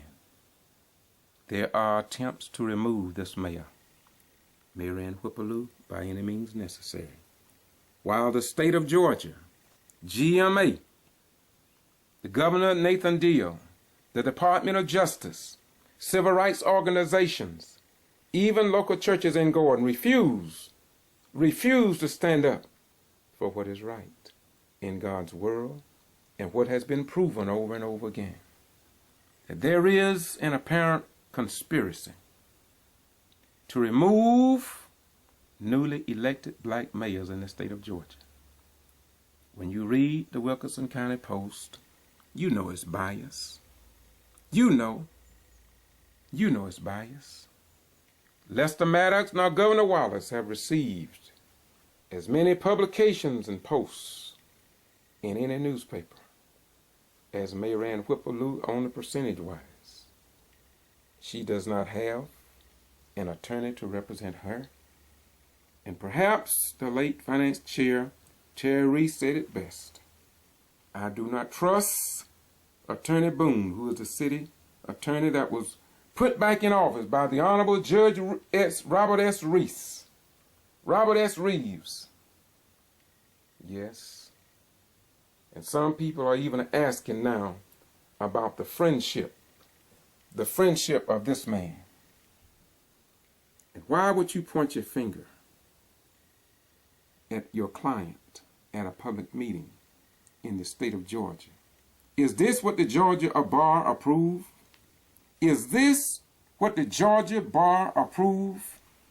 for a attorney to publicly point his finger and say many other derogatory things against a sitting mayor. Regardless of what the mayor may do, they all should be professionals. But my question is,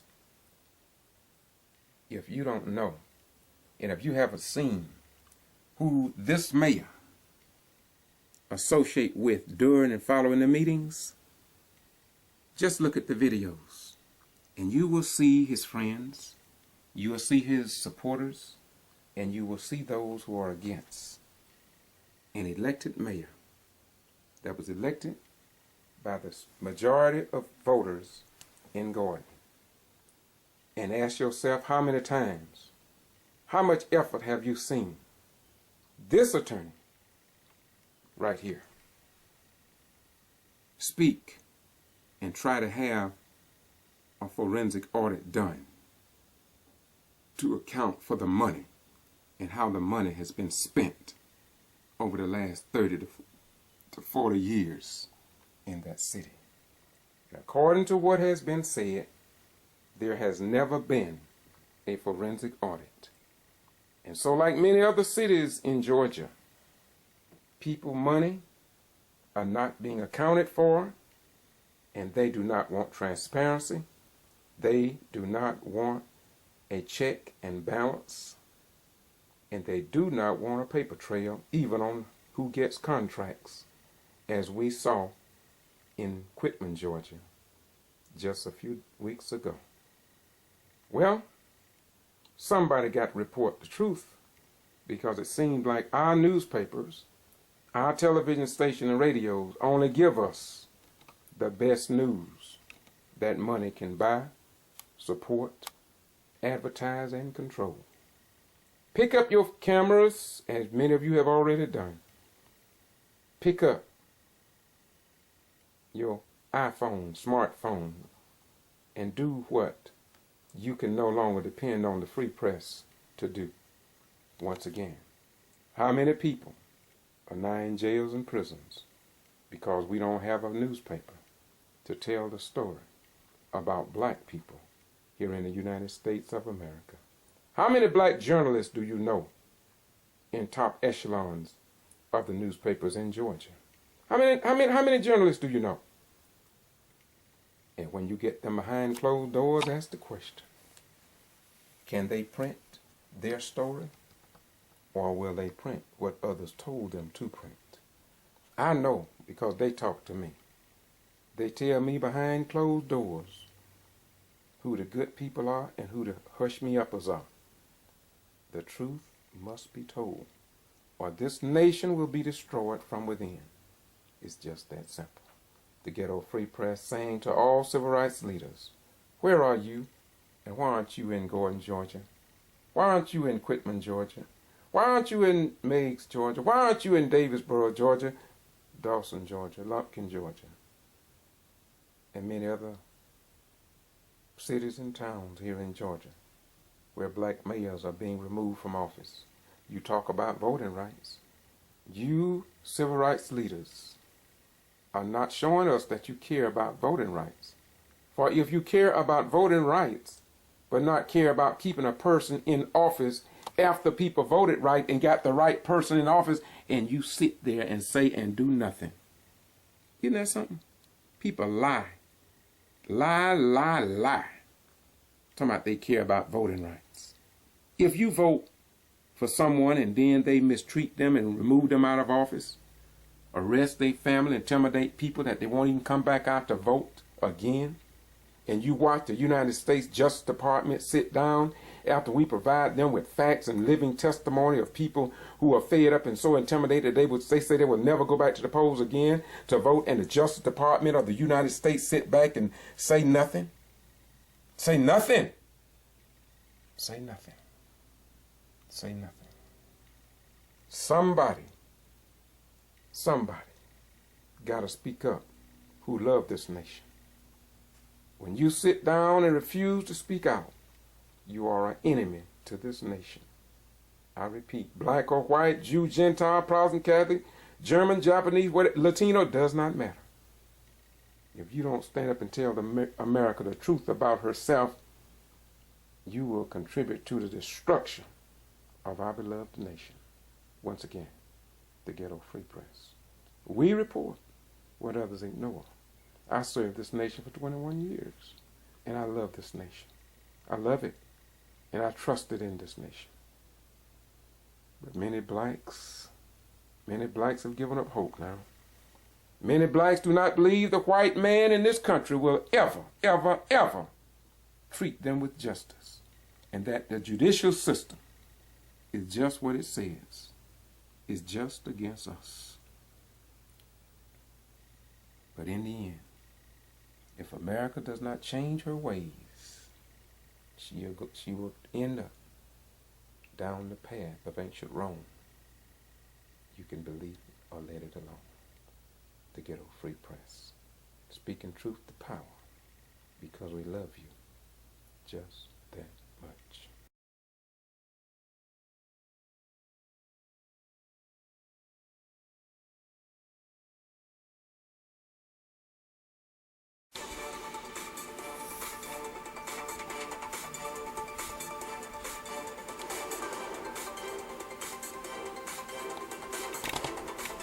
Welcome to the Advice Show, media with the common sense approach. So there's a man that I saw on Facebook, and he stated that he was a former racist, and he had made a video stating why some, not all, white people have a great fear of black people. Look at that roll clip. Well, it's me, I'm back again, here to talk about fear, pride, arrogance, narcissism, all that good stuff. So what is it that stops so many white people from wanting to change their hearts in regards to race and wanting to see the reality and come out of denial? What is it that keeps us stuck right there in that comfortable position of untruth? Well, I think part of it is fear. Another part of it is greed. Greed in that we don't want to lose dominance, we don't want to lose power, we don't want to lose privileges, we don't want to lose benefits that the system of white supremacy has created here in America for white people. We don't want to lose none of it. We're scared. We're scared of black retribution. We're scared of black vengeance. We're scared shitless, and we always have been. Since day one, we put our hands on black people. Grabbed them, snatched them up, put them on a boat, and made them our own fucking personal slaves and assistants for no pay. We did all that. You goddamn right, we're scared. We're scared of losing what we got. We're scared of losing our positions. And we're scared of retribution. So we got a lot of fucking fear, man. Yeah, we do. You hear me, white brothers and sisters? A lot of fucking fear. We're scared. We always have been. You see a black man walking down the street, you lock your doors, check, making sure he ain't gonna hurt you, you clutch your purse. We're scared. So what we do? Lock them up, throw them in jail. We're the largest prison population of black folks right now. It's right here in this fucking country. Wonder why? We're fucking scared. Even the fucking police officers, the coward police officers that kill unarmed black people are scared. We're scared of that retribution, scared of that black vengeance. And then we project, then we pretend and project that black people are as racist as white people. Who the fuck ever taught a black person black supremacy? The first thing a fucking black person learns is why it's wrong to be a supremacist. They deal with that shit their whole fucking life. Why the fuck would they want them to act supreme? I ain't never heard a black person go around acting superior because of the color of their skin. If anything, they do the opposite. It's white people that are taught. I ain't saying black people can't hate. I ain't saying black people can't be angry. But hell, if they do hate, it's a hate that hate produced. It's a anger that anger produced from white supremacy, a culture, and a system of white supremacy. So yeah, black people are angry. Some of them, not all of them, some of them. The point is, face your fear face your greed so that we can fucking have a more peaceful country, a more peaceful world. Until white people face that greed that they have. Oh, I gotta be on top. I gotta keep my white privilege. Oh God, I'm scared that the black people gonna kill me. They gonna come get me. They gonna snatch me up the way we did them. They gonna do all that dirty shit to me that white people have done to them. Stop being so fucking scared, man. Man up, woman up. Let's face reality. White supremacy is real. Our country is a country of white fucking supremacy. Yes, sir, it is. It always has been. Let's face it. Let's do something about it. Let's take some fucking responsibility. Act up, speak up, vote. Do what you gotta do. Be active. Protest. Get in the fucking streets.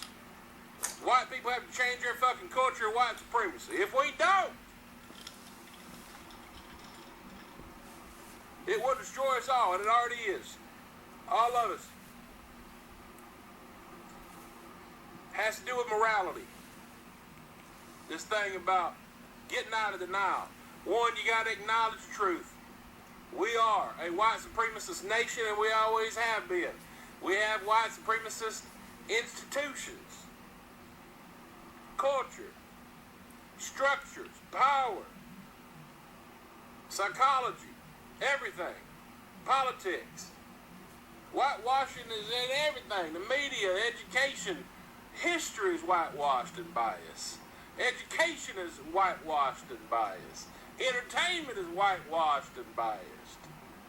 I ain't saying black people are bad. We're all equal. We know this. Stop being defensive. Stop being judgmental. Stop being defensive. Stop being delusional. Get out of denial and face reality. Our culture's racist. Our white culture's racist. I ain't saying all white people are racist. I'm not saying that. But it's all that indifference. It's all that inaction. It's all that turning a blind fucking eye. That's the real fucking problem. Step up. Get out of indifference. Do something. Say something. Let's take our white America back. I love America and I love white America. Let's take it fucking back. Let's be proud of ourselves. I'm not proud of white America anymore. I used to be a fucking racist. Not proud of America anymore. Face your fear and face your greed. Once and for all. Take your fucking country back to what it should be, which means it's made for all people. Not just white people. Bye. Now this man here, he's telling you that he used to be a person that was a racist. He used to have hatred in his heart. Now he don't anymore. And he's seen what's going on in this country and what's holding us back. He addressed the fear, the great fear of black people, especially the black man. You know, that fear is taught in the household. That fear is something that even as black people, we don't understand. We know about the fear. Trust me, we know it 100%. And when he talks about the police officers fearful and just shooting, it's just the same thing like a scared dog will bite you faster. That's usually what that is. Why is it that we're so feared? It don't matter if you are a criminal or you're not a criminal. You're still feared. Why? Because it's taught, and what are you afraid of?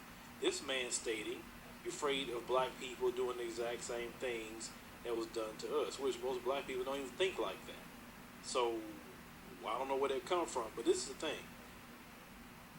I guess it would be like me doing something to somebody else, and then they haven't done me nothing. I would kind of be concerned about that just a little bit, like, oh man, I know I've done these people wrong, or I know that karma gonna come back on me one day, okay? And when the man said about the system that's set up, it is a system set up. We talked about that last night on the radio show. That system isn't the same playing field for everybody. You know, like some people say, well, you know, like on the job market, for instance, you got to be more educated, more qualified, speak better English, all this stuff that you got to have be 10 times better than a person who is a white person who don't even have none of that. And we've seen this many times. I've seen it many times certain jobs. It's just a different playing field. Or you can't get away with the same thing or talk to the police a certain way versus maybe a white person. And I've seen some white people cuss cops out. But if you do that as a black person, you'll get your head beat in or get yourself shot. I mean, it's just all kind of differences in society is what this man is talking about. And getting mad about it, what this man is saying, is not refuting a word to what he said. Because we all know, black and white, what he said is true. Now, I had a young man write me an email, and maybe he watched this video. I got your email, and you were stating, what could you do to, stop racism? Just be fair, that's all. And if someone is being racist, call them out on it. Say, hey, man, that's not cool. I don't agree with that sort of thing. You can keep that ignorance somewhere else. That's the best way to do it. And if everybody do that just within their own community and their own way, then you can put a stop to a lot of this stuff. And don't teach your kids that crap. Because people are people at the end of the day. But this man had just revealed what America is about and what it has always have been in the area of the system on how to control things. Now, you have these silly racists who will say, well, you don't like the way America is, why don't y'all go back to Africa?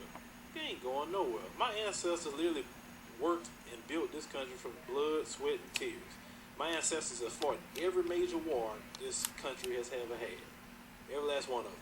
People in my family has fought in wars for this country. So why in the hell would black people just say, you know what, okay, we're going to get on a plane and go back to a country we didn't even build? We didn't build that one. We built this one. This is what our ancestors went through. So that option is out of the way. See, the thing is, you get upset when we talk about these things because you want to keep this system that this man was talking about in place. Well, one benefit and the other doesn't benefit too much. Think about it. You have to put laws in place for black people to get a job. You have to put laws in place for black people to buy certain property and go certain places. I mean, why laws had to be put in place when you should naturally just treat your fellow man or woman, no matter what race they are, the same?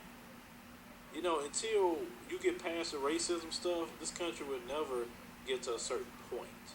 And some people say, well, you always have racism. Yeah, you can always have it, but it don't mean it has to be the dominant thing in your society just because you'll always have it. Yes, I know people will be evil until the end of time. I get that. But it doesn't mean that we have to partake in it and, deal with the issue over and over and over and over and over again. I mean, personally, I'm tired of racism. I'm pretty sure you're tired of racism. But it keeps coming up. And we have to deal with it once and for all to bring a healing. And name calling doesn't bring healing.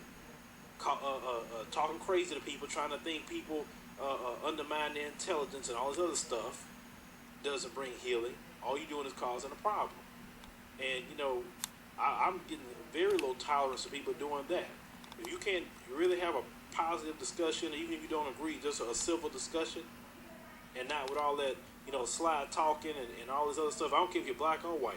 I'm going to start blocking people for it because I'm sick of some of your comments in the comment section of these videos with stuff like this.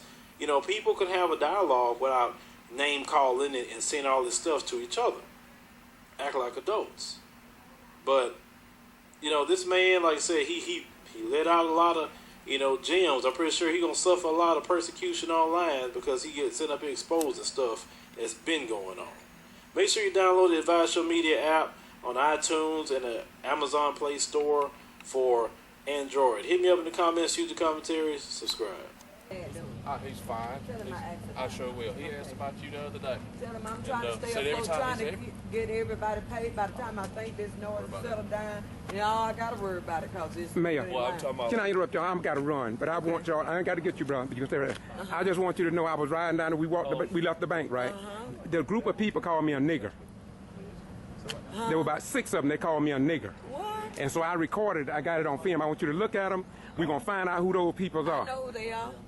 It was a group of them. Well, they told me I ought to be ashamed of myself. It was a group of them. I saw them. You saw them? I waved at them. But when I passed by, that's what they called me. Really? They called me a nigger. And guess what I did right in the middle of the street? What's that? I stopped and got my camera. I said, what did you say?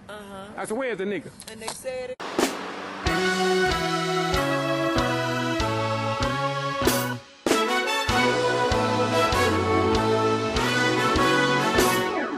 How can when you do me wrong, when I'm doing you right, baby, when I'm doing you right, yeah. Doesn't matter, we're still gonna do what we must do. All right. All I'm saying today, Quitman 10 plus 2 plus however many more, I'm with you always, even unto the end. God bless you. God keep you. All right.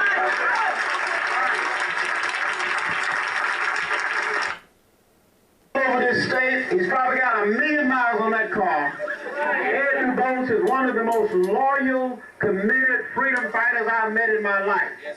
When we started the movement in Monroe on the Morris Ford Bridge, he said, Tyrone, I'm going to be with you. He's been there every single year since 2005. The marches on the bridge, the reenactments, whatever with the Troy Davis case in Savannah, he and I and Benjamin Targellis rode together. We strategized on the Troy Davis case. Ed DuBose is there. We love DuBose. But we want you to know, brother, we're going to be with you no matter what you're doing because you've always been with us. Please welcome the state president of the National Association for the Advancement of Colored People, Brother Ed DuBose from Columbus, Georgia. Are y'all fired up? Are y'all fired up? I don't hear you. Are you fired up? Are you fired up? That's from law enforcement officers upstairs. They need to hear you. Are you fired up? Are you fired up? Are you fired up? No justice. No justice. It's the law enforcement officers upstairs that need to hear you. No justice. No justice. No justice. Let me first of all, before I get started, thank our good friend George Brown. I'm going to tell you why. I want you to remember Boston G.B.R. Anytime we don't get mainstream media, go to Boston G.B.R. and you will get the full story. Anytime we get mainstream media, they'll hear a little bit of what you're saying, soundbite it. Go to Boston G.B.R. and you'll get the whole story. Let's give it up for this brother out here telling the story. And now let's give it up.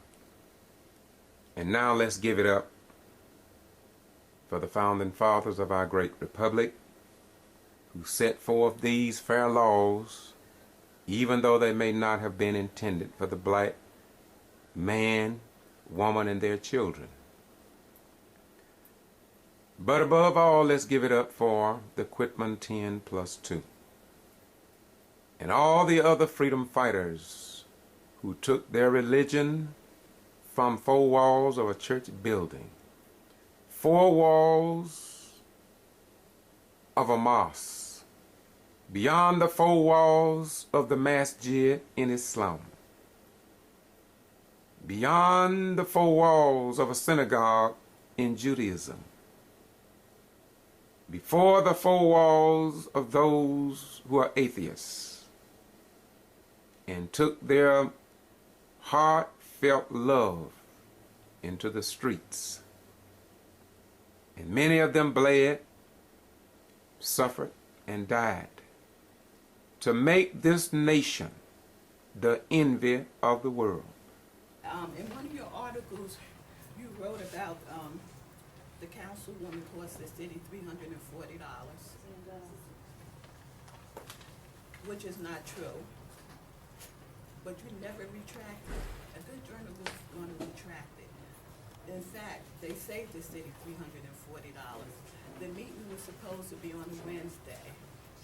So by them not going on a Tuesday, the city would save $340.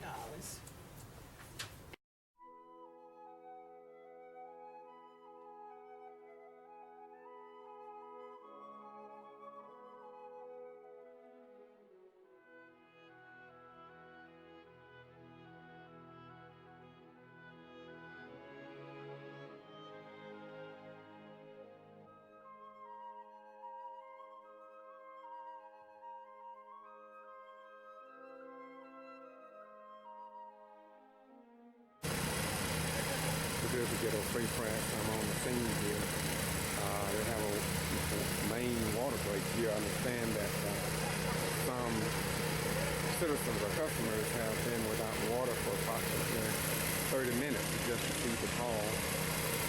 So we are here on the scene right there, busy at it. They're busy at it. And once again, just happened that I'll be here and the mayor is coming up.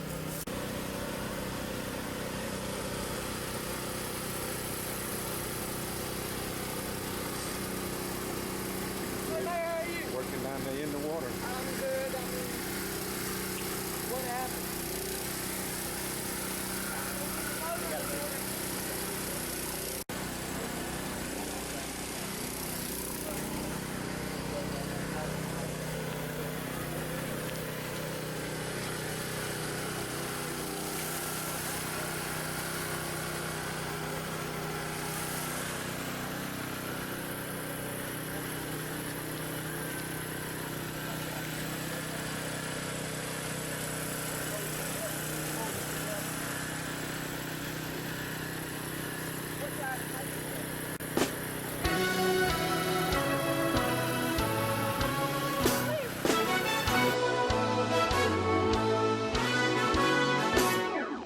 How can you do me wrong when I'm doing you right?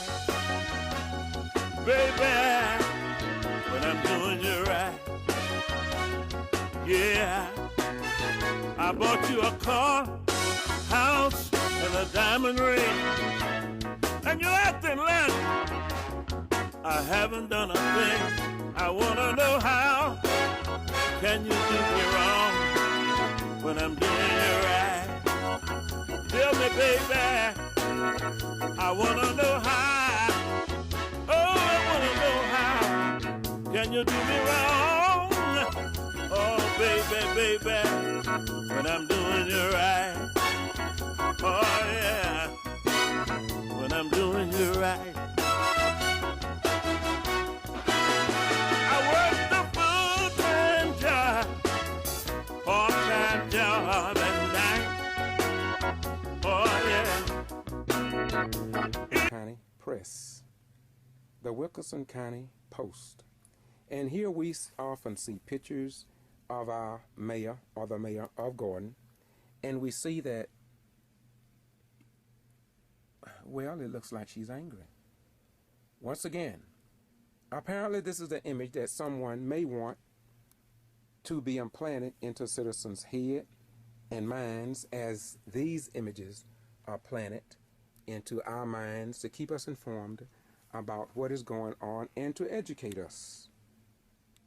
Okay? But here, there's another symbol that's being sent, possibly to show that Mayor Whipple-Lue, who we all know is a church person, her family is some of the most upright citizens in the community, I've been told as I walk the streets. Yet this is the image that we see in so many Wilkerson County posts. Once again, this is the honorable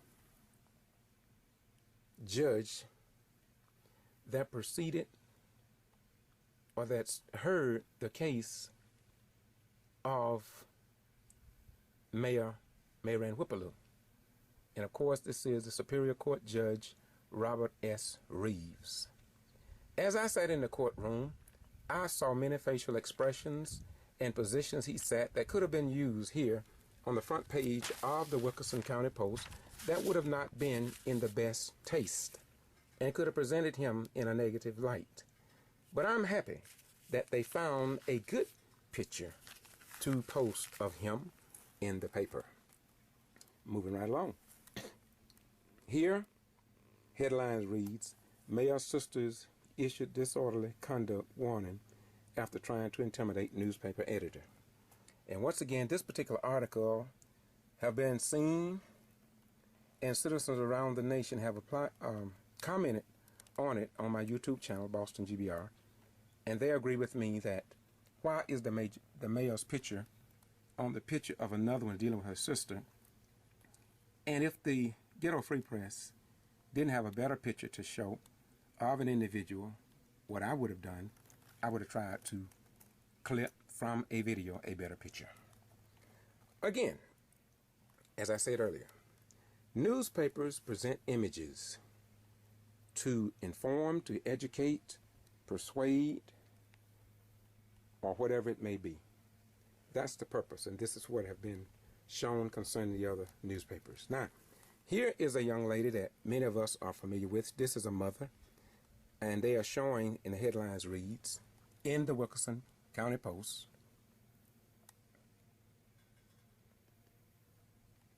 Gordon Mayor Pro Tem cancel Monday's council meetings. And of course, you'll see a picture of a girl, a young lady, a mother, and she's presented as being angry, militant, and etc. And of course, another picture of the mayor's sister. Beneath this particular picture here, it reads, a Lue supporter trusts her fists at cameras after the July 7th council meeting with Lue's sister and former total care home provider Pamela Reeves looks on. Now, to this mother's children, to the people that know this lady right here, you know that this is not her. You know that she's not a militant. You know she's not angry. You know, because I have shown it on my video, if I wanted to choose this picture out of her many movements that night, let me repeat, out of her many movements, I could have had a picture just like that. I could create one. But because of the newspaper wanting to educate, want to inform and persuade, the positive side, but mainly to be fair and balanced, not only to the mayor, but to everybody else. You who have average intelligence, let me repeat, you who have average intelligence, do you not remember how they painted Dr. Martin Luther King Jr.? Have you not read and listened to his speeches, how they called him a militant and many other dirty names, an outside agitator, starting trouble, rebel riser, all of these things. And so we understand why they do certain things. But I encourage you to follow the teachings of Jesus. Love ye one another. And when you find someone in fault, pray for them. Continue to love them. Because we know that there is a hand behind the man with the hidden hand. And so let us be a true reflection of the best of our republic wherever we go. Too many of our sons have suffered, bled, and died in the wars of this great nation, from the Revolutionary War to all other wars. In fact, the first American to die in the Revolutionary War was a black man by the name of Crispus Attucks. Crispus Attucks. So many Americans was fighting for this nation before they had a right to fight. They fought for this nation before they had a right to vote or the right to be respected as a human being. Now, I didn't create this. I'm not the author of what you are hearing. This have become a historic archival record in the United States of America and around the world.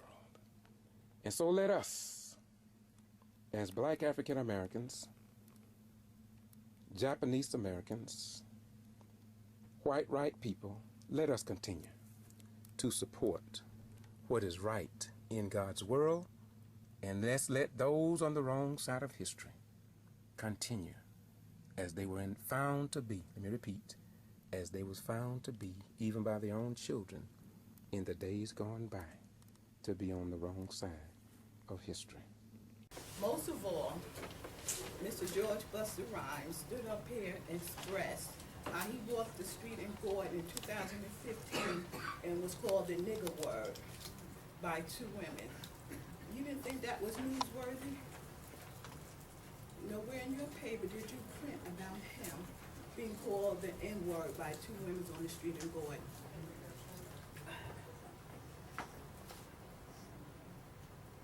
And I really think you're biased. And I'm asking all of you who disagree with the things she writes in her paper, don't buy it. Hit her in her pocket. Because a good journalist is going to write the facts. And a lot of times your facts is not true.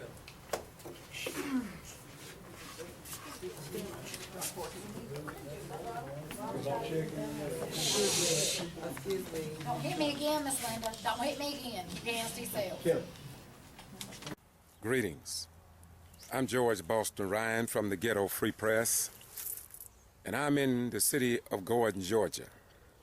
I attended the second monthly city council meeting last night, October the 20th, 2014. And during the meeting, the editor of the Wilkinson County Post asked Mayor Mary Ann Whipple-Lue, is she letting a member of the press address the council or something to that effect? She asked another question, was I a resident of Gordon, Georgia? And Mayor Mary Ann Whipple-Lue said, you have to ask him that. And every question, according to the volume of sacred law, deserves an answer. But before I finished with this, when I stepped outside, there was another white Caucasian middle-aged lady asked me, was I from Gordon, Georgia? And I responded to her, let me get my camera. I would like to give you a response on camera. And as I went to get my camera, she decided not to go any further with the issue. And because of who I am and what I stand for and what I have stood for since 1975, I want to address some of the concerns that others may have. I have already answered this question to a reporter, television reporter for TV station 41. But I will do it again, and I will keep doing it as long as necessary. Now, I have been to many city council meetings in the state of Georgia and other states. I have stood up and made comments wherever our form of government had a law that a citizen of the United States of America could address their public officials. If we could not address our public officials in the same manner as anyone else in the audience, I would not do that, because I have never been disruptive in any public meeting except in Valdosta, Georgia, at which time I was arrested along with 14 other black and white people that went to jail and spent 24 hours plus in jail, and the federal courts proved that we were right in exercising our right to free speech at a public meeting in the state of Georgia.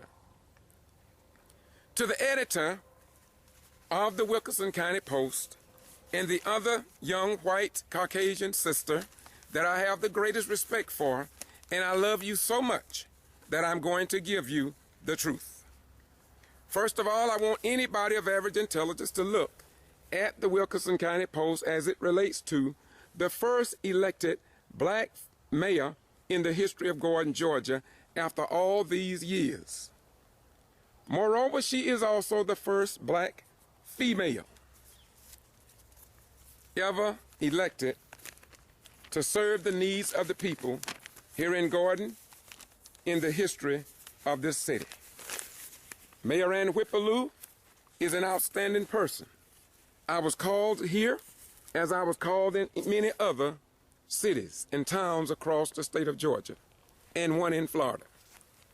Mayor Ann Whipple-Lue has taken more than Lester Maddox when it comes to seeing her name and her picture and her reputation denigrated before the eyes of the public by a single newspaper that seemed to be so one-sided that even Ray Charles can see it, not from his blindness, but from his grave.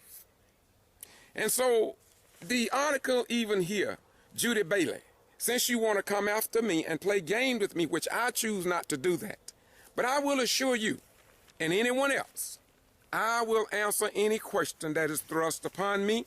In fact, I value your questions. I honor you for asking the questions. But now let me get to the beef of your question. By the way, this article here only presents one side of what took place at this court hearing. Any person of average intelligence can read it and come to their own conclusion. And this is nothing new.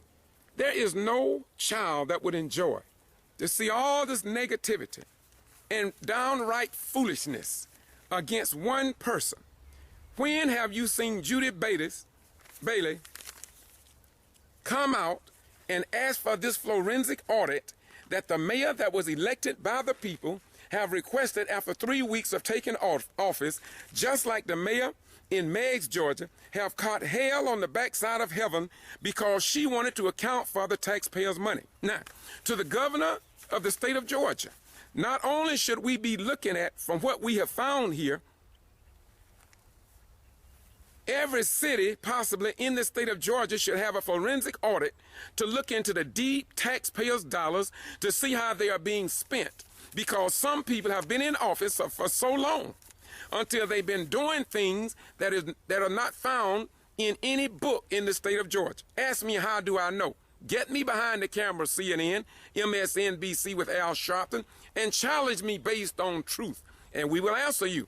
Back to the question as I close. Judy Bailey, editor of the Wilkinson County Post. I want to say to everybody, I chose not to go down this road, but since they want me to, I did not do this. I would not even have done this video. But God using Judy Bailey and others to let the world see just what a democracy looked like here in Middle Georgia. Now, let me answer your question, Ms. Bailey. When I address any public official or any common person on the street, I don't argue with them. I don't create hostilities. I don't snicker and I don't grin, because I was taught better than that by my mother, father, grandfather, and other civil rights leaders, as well as the spirit of the living God of my ancestors. I don't play games, for when I was a child, I acted as a child. I understood as a child. But when I became a man, I put away childish things, Miss Bailey. I put them away.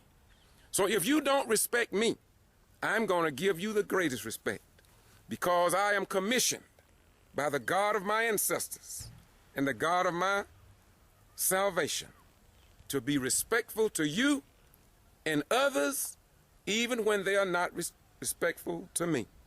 You know that one of the people there, I got it all recorded on video, wherein one individual from the concerned citizens hit my hand when I was holding this camera.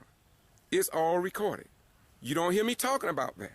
I don't even go into that, because I have learned what true love means. True love means that I feel your pain. Even in your ignorance, I feel your pain. What happened is that we was just notified by this last December the week. 11th. No, That's when the letter came. no. I have it right here. Okay, you talking about the deficiency. Yes, ma'am. I'm not talking about the deficiency. That's what, you talking about two different things. Okay. That's what I'm talking about. And that, you know, when we was here at the previous council meeting, and they said that, and we voted that Georgia would come to the water for us free. Won't answer our questions. I've been trying, Today, but let me but say, any other time but you any have. other time, Ms. Baylor, I don't mind answering anything you got to put out You there. told me But let me before say that this, I ever now approached this needs to be you between again, you and you me. would be arrested. Let's don't air the dirty laundry before the council. Now, if it's anything Everybody between knows you that. and me, I'm not gonna address, all of this now.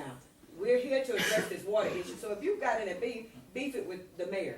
And you and I can have dialogue. You won't take my No, calls or reach I them? will do it. I will do it. Oh, okay, and your Okay. convenience when you want to do it. No, When it's well- something you want to talk about. Okay, well, Okay, let it we be try that. to keep the video going. Exactly. Now, come on. And If we you've just- been a and like I journalist, said, you we supposed just to know wanted that. that Yes, one ma'am. thing. 28 years I have never seen the ridiculous. And I personally, Let's just get back to the basic question. Exactly. Get back to the basic question. Come on now, Ms. Bailey. So that's solid. Don't stare at me. Turn around. You don't need to stare at me. I'd like to ask a question. We've been told Mayor, that a please ask them not to citizen. I can't do that because they do it to me. This, and this is what tried to be. It's I'm not- not the mayor. it's They not- gave but us you're the names of this citizen that called. So I deserve And respect you know what I'm too. talking about, this We all citizen do. that called Thank you. and everything and complained about it, and this is what, he ought to have to pay for it. But we pay for what?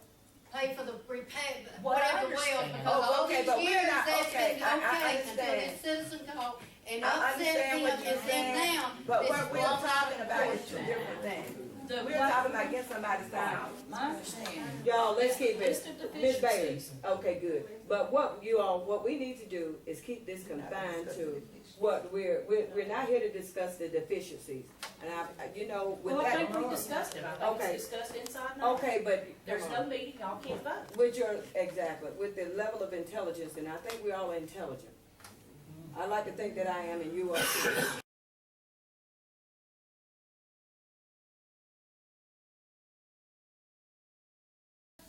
Doretha, if you remember correctly, you and Barbara missed about 8 or 9 meetings in a row last summer. No, ma'am, we did not. We're not here to discuss Ms. about. Bailey, if you're gonna print something in your paper, Yes, I ma'am, really I am. appreciate that you would not put untruth in there. Please Yes, put ma'am. the truth in there. I missed 2 meetings. Thank you. And so did I, 3 at the most. No, ma'am. Well, that You all. Don't stare at me. Turn around. You don't need to stare at me. I'd like to ask a question. We've been told Mayor, that a please ask them not to citizen. I can't do that because they do it to me. This, and I'm sorry, go ahead. So my question is, you're under the citizens, talking time. And are you appearing as a citizen of Gordon or as a journalist? Or how are you appearing here? If you're appearing as a journalist, why does the mayor stop me from speaking?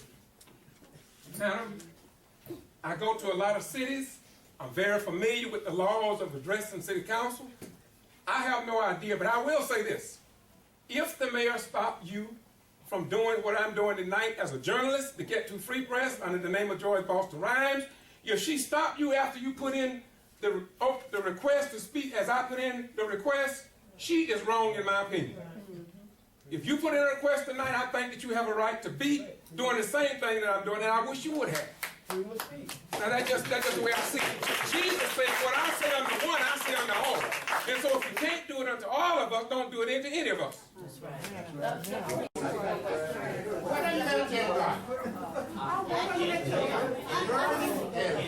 you gonna be rather high.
Don't put your hands on me.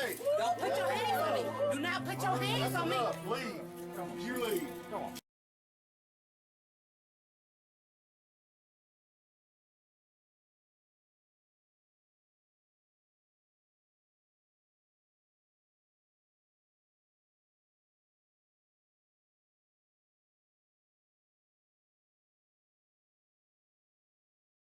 So we're gonna go to old business.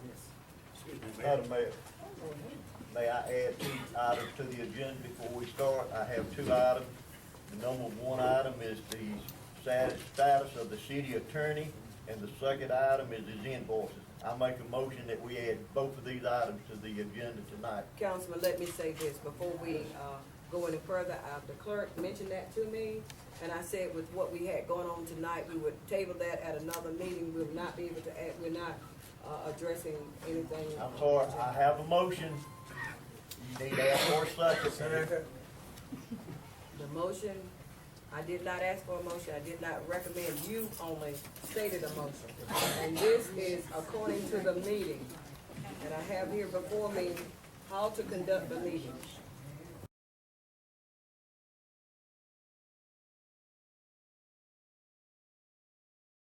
Question. We've got $150,000 that have not been accounted for in this budget. We mentioned that to you at the hearing the other night. We've got to clear that matter up. That money was withdrawn from the One Georgia Fund, and it is not in this budget, and it's not part of our budget. We cannot go any further until we clear that item up. You know, before we adopt anything, we need to make sure that money is accounted for. You know, we didn't vote to move it, and it's not in the budget, see? So you tell me what we need to do. Well, I would say, you know, concerning that 150, if it has been moved within the accounts but has not been expent, then it wouldn't be in the budget. And so if it's moved from one account to another, that's not an issue of that budget. If it has been spent, then that's something that would need to be taken into consideration with that budget. It hasn't been spent. Yeah, but the money had been moved since October 1st, when our year started. The money was moved and put in the general fund in the bank. It has not been accounted for in any of our budget. We hadn't voted on it, and so that money is there. It's going to be an accounting nightmare if we don't do something with it, you know. Okay. It's a revenue source, but it has not been approved and has not been voted on. It really is not a revenue source. It's really just a cash transfer between bank accounts. So it really, if it's just a transfer between bank accounts, it does not need to be accounted for in your current budget. Because you're just transferring money from one account into another account. So that would not play into your current year's budget. It's just money that's sitting there that can be used, but it was still not, it is not a 2015 revenue source for you. So what do you do with that money? Well, it's just a transfer between two cash bank accounts. Yes, I mean, it's all within the same fund, so you're really just transferring from one account to another account. But it's not it hadn't been voted on. Well, that's an entirely separate issue as to what happened with the $150,000, whether it was authorized or whatever, but in terms of the budget, that would not come into play when you're just talking about a cash transfer. Try to explain that better to me. I mean, you've got to have all of your money accounted for and voted on as appropriation by this council, okay? But that is money that was already in the account in the reserve account. Right. So you're just taking this, no different than if any other bank account you have, if you take money out of there, put it into your operating account to pay your bills. It's no different. But it's not listed. It has to be in a budget before that money can be used or moved. Well, again, I think that's a totally separate issue from what we're talking about here. How? Explain to me. Because if the cash is already in your Georgia Fund 1 account. It's there. And it was taken out and put into another general fund account. So you're just moving cash to cash. There's nothing else that's happened. But you can't move money that hadn't been approved by this council. Well, that's a different issue than the budget itself. That is still not a revenue source of money that, the money was already there. It's not new money coming in. But it was in the One Georgia Fund account, and it has not been voted to be moved. Well, but that's a separate issue from the budget. So how's it going to be accounted for in budgeting? It wouldn't be. Would be or wouldn't be? Would not be. If it was spent at some point, at that point it would become a reflection on the budget because that would be an expenditure. Right. But if you're moving it from one account to another, it wouldn't be reflected on. Yeah, so until that money is spent, it's really, at that point you're just taking money, using money out of reserves as opposed to having a balanced budget. but you can't move money unless it's budgeted and approved by the council. It's always been that way, Mr. Matt. Well, but again, but until that money is spent, and then that would be when you would have to do an amendment to, amend your budget for those additional expenses that are gonna be used, that $150,000 is gonna be used for.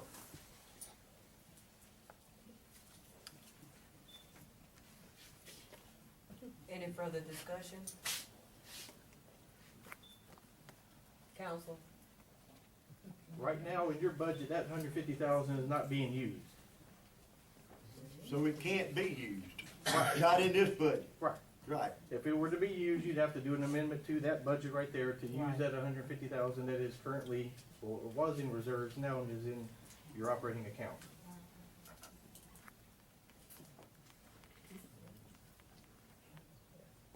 Okay, so you answered part of the question, but not all of it, you know, about the legality of the money being moved. Again, that's a totally separate issue, and that's not in my realm of capacity and knowledge. I understand, but I'm stating it to you that it was not legally moved by this council, okay?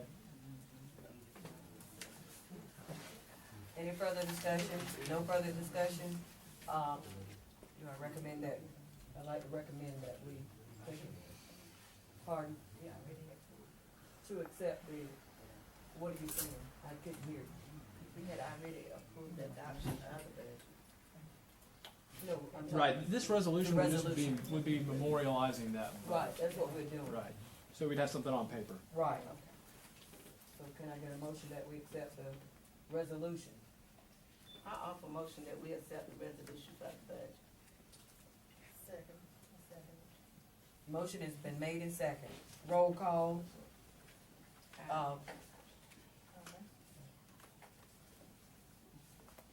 Council, Densley? Aye. Thank you. Motion carries. The budget resolution has been confirmed. Thank you, Mr. Cumming. Very welcome. And Mr. Matt. We'll go ahead and.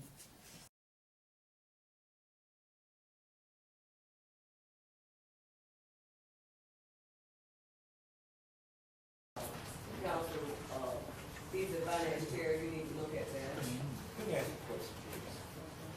As far as the payroll goes, yeah, there are days I don't tell you that I don't have the best day. When I'm not having a good day, I don't even dress up. I stay around the house. The chief is bring those payroll checks out there.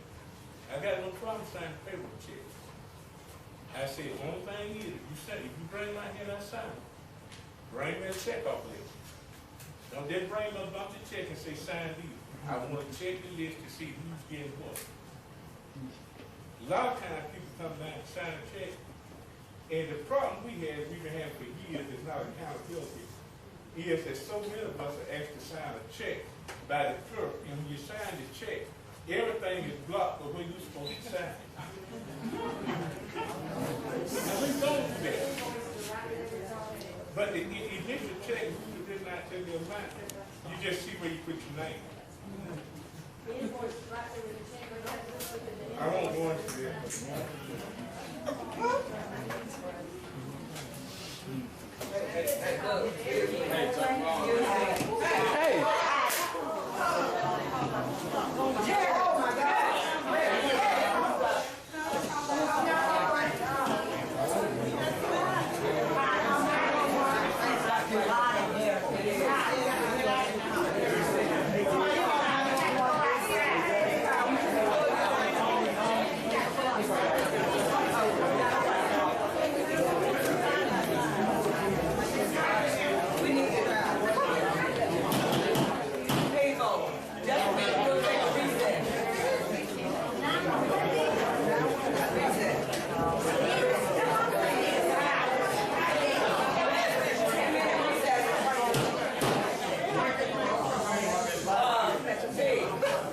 We need a 10-minute recess. Hold on, It's hard to come.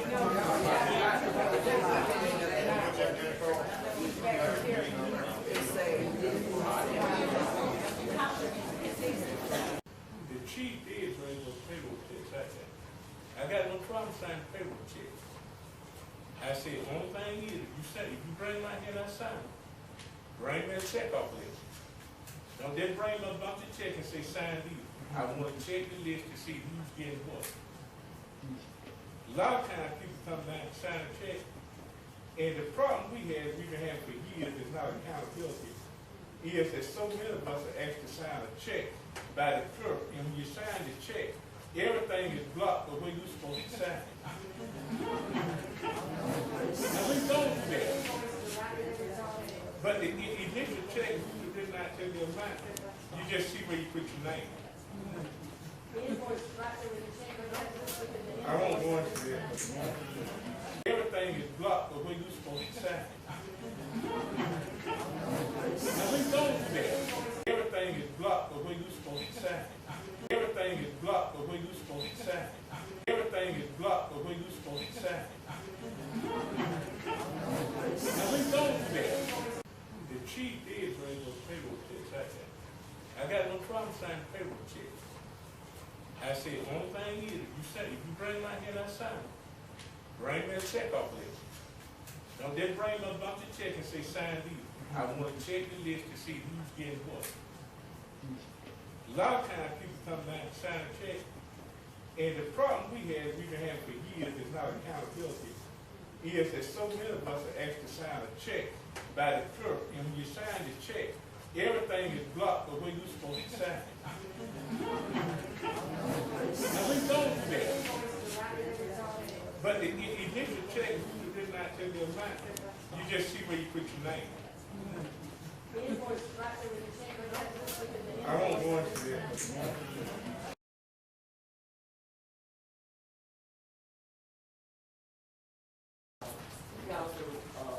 He's the finance chair, you need to look at that. Let me ask you a question, please. As far as the payroll goes, yeah, there are days I don't tell you that I don't have the best day. When I'm not having a good day, I don't even dress up. I stay around the house. The chief is bring those payroll checks like that. I got no problem signing payroll checks. I said, only thing is, if you bring my head outside, bring me a check off list. Don't just bring me a bunch of checks and say sign these. I want to check the list to see who's getting what. A lot of times people come down and sign a check, and the problem we've been having for years is not accountability, is that so many of us are asked to sign a check by the clerk, and when you sign the check, everything is blocked the way you're supposed to sign it. Now we don't do that. But the initial check, you did not tell the amount. You just see where you put your name. I won't go into that.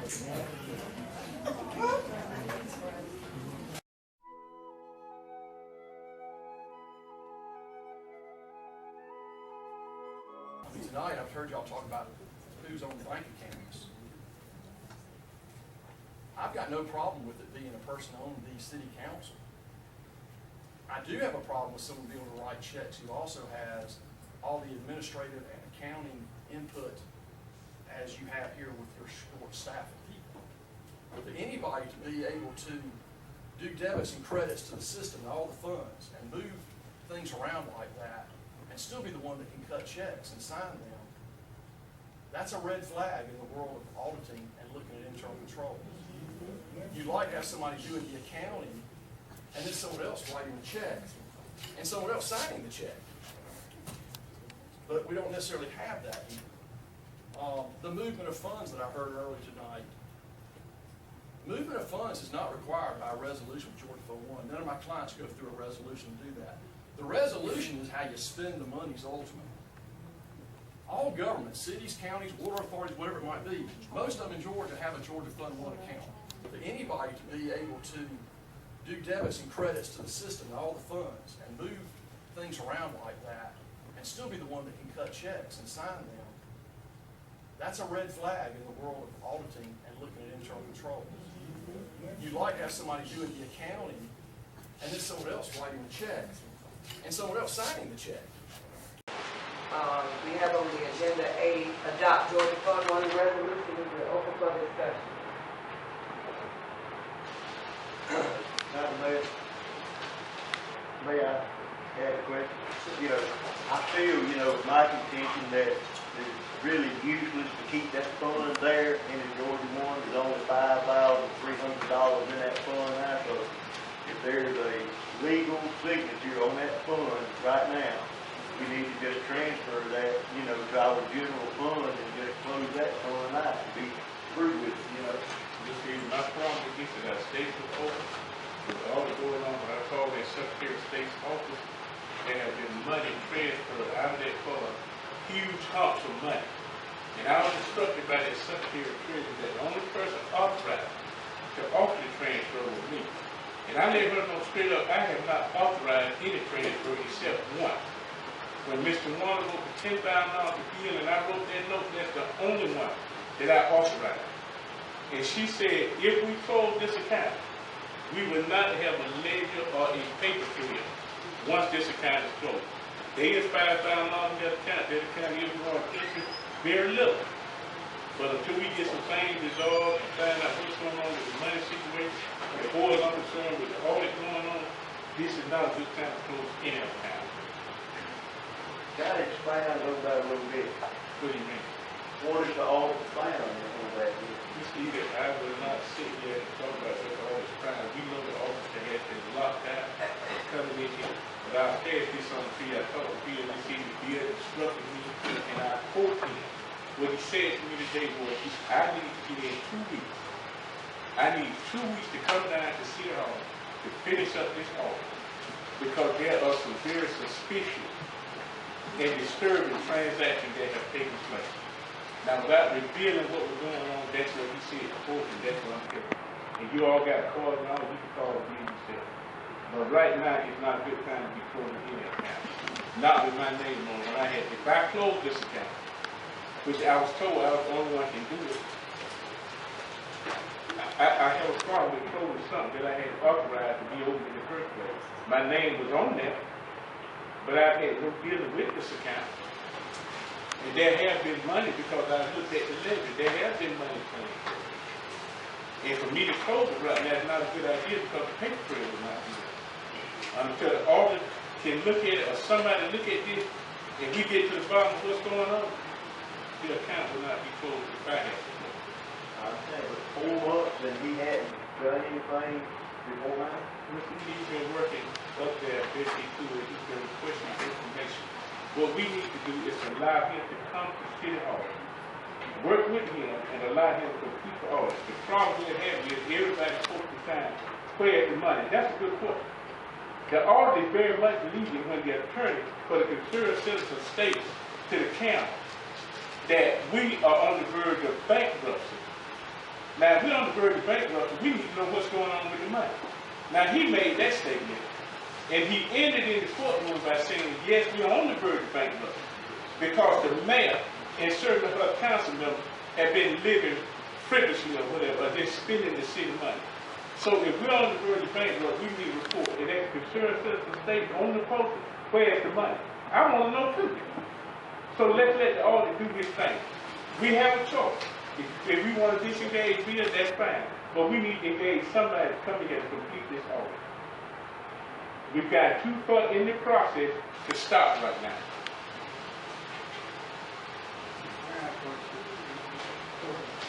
I know we all signed and volunteered to be on the all people committee.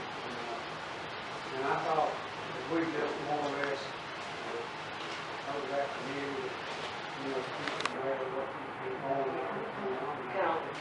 They can't hear you. Well, I ain't got a microphone, so I try to talk loud so everybody can hear me. But my interest in this is, I didn't realize that one council person could make a decision on any of those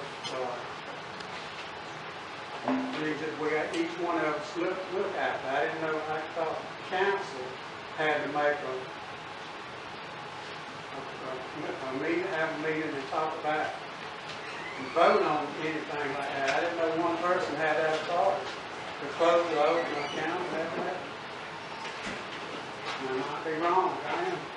And you're not wrong, I didn't know that either. I didn't know that either, but when I talked to the woman at the office, she told me that. She said, Mr. Reeves, be it known that you are the only individual that's on this account that can authorize transferring money and closing this account.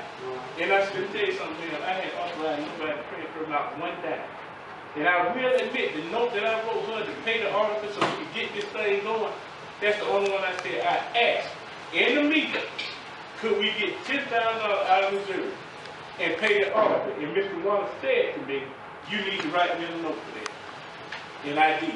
It was not threatened, it's been in the paper, and so we need to get to the bottom. And I was not issue my name to say close an account. I want to know what's going on with the account. I'm the one standing there saying, they saying I had authorization. I didn't know that either. But once I learned that, then I said, hey, we're going to get a handle on this.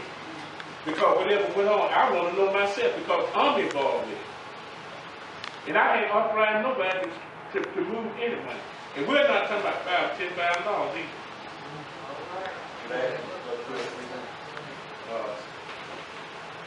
Before the end of last year, how many other people were on that signature besides you? I understand that the previous, could I ask Mr. Brown who was on it before? Sure, well here it is right here, the original. Could I see it please, ma'am? Well, here's the whole thing.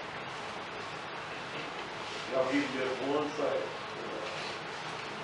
The one second on it. Me, the man from 42, I saw. Okay.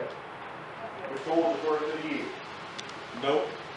She sent me a copy of it. I was throwing that on March, sometime in March of 2013. It was changed. Some of the accounts were changed or something. It was changed, it came directly out of the general fund account instead of being deposited straight to the general fund savings where it originally set up. Instead of having to make an extra transfer each time, we had to put it for it to go directly to the general fund checking account to save itself. But when you say we, who are you? Who are we? The mayor Turner, you and me signed it. No, we signed it, but I didn't know what y'all were doing as far as the transfer. Now, I'm not going to say that. I did not know y'all were transferring. You read it, I mean, you that read it, signed it. That's all I can say. Yeah, that's exactly what it says, but let me tell you something. That's all. My name is there, but I have not authorized nobody to transfer no money. We don't have to if one of the other ones do it. Well, we feel it, I feel it with the ones that transferred it, let them close it. I didn't authorize nobody to transfer, so I'm not authorizing nobody to close it. That's fine. I don't have any problem with that. Good. But the record shows that you, Mayor Turner, and Ms. Brown were all on that, and any money that was moved before the end of the year, back to the last 8 to 10 years, when the council voted to move all that money, then we voted as a council as a whole. We certainly did. Okay, I got no problem with that. As a whole, the council voted. But as an individual, make sure it's the record reflect that I did not, as an individual, authorize one penny to be transferred to any account. You see the problem here? You didn't see the problem. The mayor has to give permission for all the checks, all the invoices. You don't see the problem? Well, I tell you, I really believe I see what's going on is that with the situation going on with money, and I'm going to be honest with you, and the statement was made that we were taking the money, she's covering her butt, so to speak. So if she's in doubt, she should inquire as to the funds being distributed. And I can understand that. I don't think it's so much that she's trying to figure out where every nickel dollar is going, but if she's unsure, then she's doing the right step to ask for it. But some questions we make an ask to sell them without bringing them before council is what I'm trying to say. I totally agree 100% with what Ms. Lee said. She can pay the bill. When she asked me what we're going to do about paying the bill, I said to her, Mr. One, you know what you're supposed to do. You know how to pay the bill. You don't need nobody standing in front of the bill. I mean, pay the bill. Now, what are you supposed to do when you get a call from Georgia Power or you get a limit of $12,000, so to say, light bill? And I explained that one week she said we don't have the money. I said, what do you mean you don't have the money? That's when we said, well, we got to get these bills paid. Once those bills were paid, when the workshop was in, Mr. Reese told a lie. We got plenty of money. Okay. Then we come back and go to court. All of a sudden, I'm going to bring a bankrupt. What's going on here? That's even the more reason why we need the audit to be finished. I want to address Matt, I say one more thing. I want to address the fact, and I'm not going to address the gap actually orders as long as we get in. On my personal level, I don't trust it. That's me. I'm speaking for me. Because when I get a lawsuit for this city and my name in there, and Mr. Boone said I talked to him, blah, blah, blah, and he only presented one side, I got a side too. Now, I know what transpired with the conversation we had. I'm speaking on my side. I cannot work with people I don't trust. In 19 years, I have never called to ask any legal advice from Mr. Boone. Now we get these calls get legal advice. Everything we say to get the information to move the city forward is thrown against us. It's open meeting violation. You shouldn't have done it. You harassed her. I have not harassed anybody. That's not my name. And I don't appreciate reading in a lawsuit, you harass somebody. Why not get my side before you do the lawsuit? You're the attorney that represents the city, not half of it. And I don't appreciate that. That's my standard, that I cannot work with people that I cannot trust. Thank you.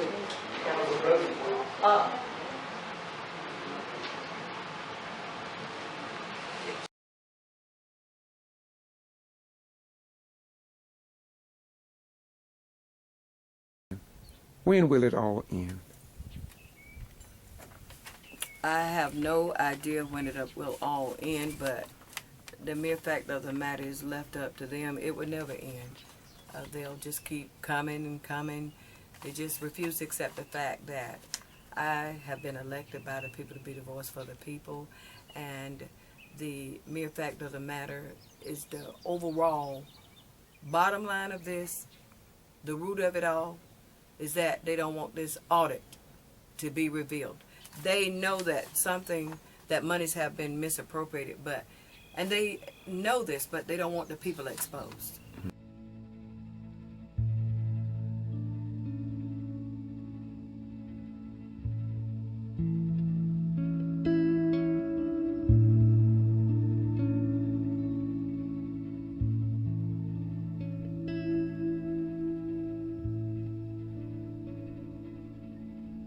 Amazing.